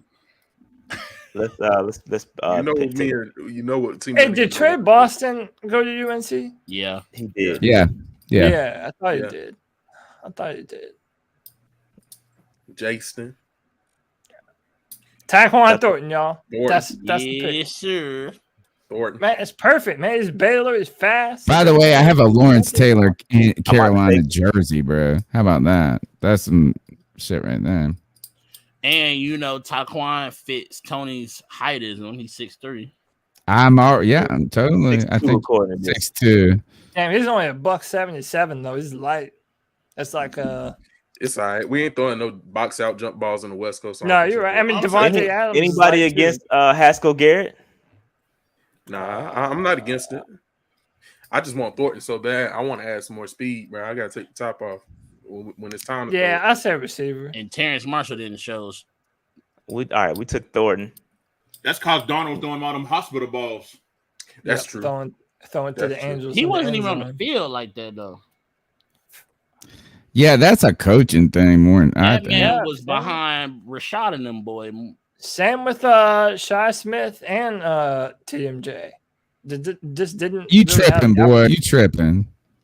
I'm telling you, Shy Smith is about to be a dude. Another man. bad joke. Sorry, Better my than dad. Demir Bird. Fuck Come that. Hey, don't do that. Better than Yeah. Demir Like Bird. That's good. We're not about to tolerate no Demir Bird. Don't play disrespect. Bird, Man, man. Hey, Demir man. Bird ain't a Panther. Well, he no more, Atlanta y'all. Falcon. He I Atlanta don't Falcon care. now. Nah, I Chirp, don't Yeah, he's care. a Falcon, man. Chirp, I don't chirp. want to hear about Bird. He don't get a pass on this podcast, dog. Nah, he a We Falcon. do rock Amen with to Bird. that. I'm with you, bro. Falcons That's don't my pick dude. a pass. All right, let's make this last pick. Smoke. I love Brock Just because. Coffin, bro. I love Brock, Smoke bro. just because. Smoke is Who cool you said? too. Oh, I will. I like Merlin Robertson Yeah. as a special teams dude. I think we good at O-line at this point, though. That dude named I agree. Zonovan Knight, he has the best name. I say just pick him, bro. Merlin Robertson. Or we can take the Baylor That's running back. somebody Just named got one Trey running back. Turner. so far. Scroll up a little bit. Then someone Yeah, else. Trey Turner He's a right wide here, receiver. wide receiver. Yeah. I don't know about our looks with Trey Turner. Yo, he has a mullet and dreads. That was kind of crazy. Yeah, that's funny. All right. I had never seen that before. Todd Chandler is good. Boy, you run Man, back. T Money want to run it You back. really, yo, that you bad. are- Oh, Hey, I hey, want a running back who wants. Hey, how about this, y'all? Since Deion called us out for not showing up at Jackson State, let's get that running back. You know what I'm saying? Just to All lift Deion up. Oh, he from he Jackson went to- State. I just saw it. I ain't see it. My bad. I missed it. What running backs are available? That was Deshaun- cornerback. Oh, that's cornerback. Ah, never mind. Nah, DeJohn Warren was cool though. Nah, I'm taking Jermaine Martin, Yes, dog. sir. OTS. I'm taking Jermaine for the strength. Aggie pride. Shout out to Jermaine. Yes, sir. Hey, but do He you ain't actually know anything about him? he ain't no Tariq. Do you ain't do you Tariq, actually no. like know? Hey, Darian Ely was a 5-star prospect at one point in time. That guy is like 6'1", I think, 220, something like that. I talk. Hey, but this Baylor kid is 5'11", 221 though. That's a decent. And you got to get a Baylor. Why did Player. he Gotta get a so Baylor he cat. went to Baylor as a linebacker and I mean, we got Tyquan Thornton that filled up our base. Oh, okay. All right, we're good. Now. Oh yeah, we did. You right. Down. We don't want to overdo the Baylor quota. Yeah. They because they read their own headlines. If They, you're they Matt know. Rule, you can never have Jay too many. Bertle is After all, we different. still Yeah, I like Same Verdell. yeah. Master Teague is good too. I like Master T. CJ Verdell kind of slow though. Bro, we gotta draft him for his name alone. Torn Achilles, you saw that? Master T hurt. I didn't see it. Nah, I didn't. Oh, he is. Yeah. I didn't even see that. Oh yeah, I remember that. I remember that now. That running back for Ohio State, torn Achilles. Kennedy Dang, Brooks he was cold, is that's All right. I'm about to take Jermaine with this last pick. If y'all we not taking Hey, we man, taking. we gotta do something for the HBCU. I ain't got no go prep. ahead and All right. go ahead I'm and about do to your roll. thing, Sean. Marquise I'm about to Bell roll gone? with I'm assuming. Jermaine. He's gone. Marquise? All right. He's gone. I'm taking Jermaine, man. Aggie pride. Shout out to Jermaine. Some of the best homecoming memories you'll ever get. Yeah, I hate no Jermaine. All right, so just to recap, man, we traded back. We were able to get Kenny Pickett, and then in the second round, one of our traded picks, we were able to get Christian Harris, Darren Kennard in the third, Troy Anderson also in the third as well, Isaiah Thomas, I think we got in the fourth, Cam Jurgens, interior offensive lineman who y'all love, picked up Kobe Bryant, cornerback, Tyquan Thornton, wide receiver. And then we rounded out with Jermaine Martin out of A&T. It's not a bad draft. I like this. Roll with that. I like the two linebacker picks, though. I'm not gonna hold you. We gotta find some long-term fixes. And maybe like Kev said, maybe Littleton, maybe he does come back on a. I just think if he balls out, he's gonna be looking to get paid. I don't know if we'll be able to do that. That's why we got to draft. Hey, Rashad, did you say he on a 2-year deal, though, ain't he, Littleton? I don't know. You could be right. I don't know. Rashad, did you save the last one? I did not save it. No, I didn't. We should have compared and contrast which ones would have been best, because we got both of the quarterbacks. We got Malik Willis in the last one, and then we got Kenny Pickett in this one. And we passed on Evan Neal in both. Ain't that something? We restarted the one. Nah, he was gone. He was gone. Yeah, this time. We restarted both times. We one? restarted. Yeah. Okay. All right, so fellas, I think that's gonna do it. We gotta end this joint because the game get ready to start. Y'all want to go around the table real quick, and we'll close this thing out. Let the people know where they can find your work. All right, well, I'll start. Since I'm probably the oldest here. I hope so. T Money definitely knows I'm old, bro. Look, I got my grandma glasses on tonight. Look, my name's Tony Dunn. I'm the host of the C3 Panthers podcast. We are just fans that have been talking about the Panthers since 2013, bro. T Money, great to see you, man. I ain't seen you in a minute, man. We got to get back together. I want to invite everybody on this panel. We have a draft party every year where we live watch the first round of the draft. We've been doing it since the first pick was Kelvin Benjamin. That was the year we started the draft party. So everybody has an invite to the draft party. You can pop in just for a few minutes. I know you guys likely are going to be doing content and stuff yourselves, but if you guys can spare a few minutes, come on, hang out with the C3 Panthers podcast, a podcast that's, I ain't a football expert. I'm just an expert football fan. So you guys are welcome. Thank you for having me on the show tonight. Follow me on Twitter at @cat_chronicles. And I'll go second here, just as the other half of C3. I also want to make sure that I invite everyone to the Friday free for all, man. Every Friday at 7 p.m. Literally anyone and everyone can come on the show. I will give you a platform to come on and talk about the Panthers, just like we're all doing right here. It's a show for Panther fans by Panther fans. Friday free for all, every Friday at 7 p.m. Come and be a part of the action, man. Yeah, sir. Well, I'm JD. You can follow me on Twitter at PanthersDen4MR.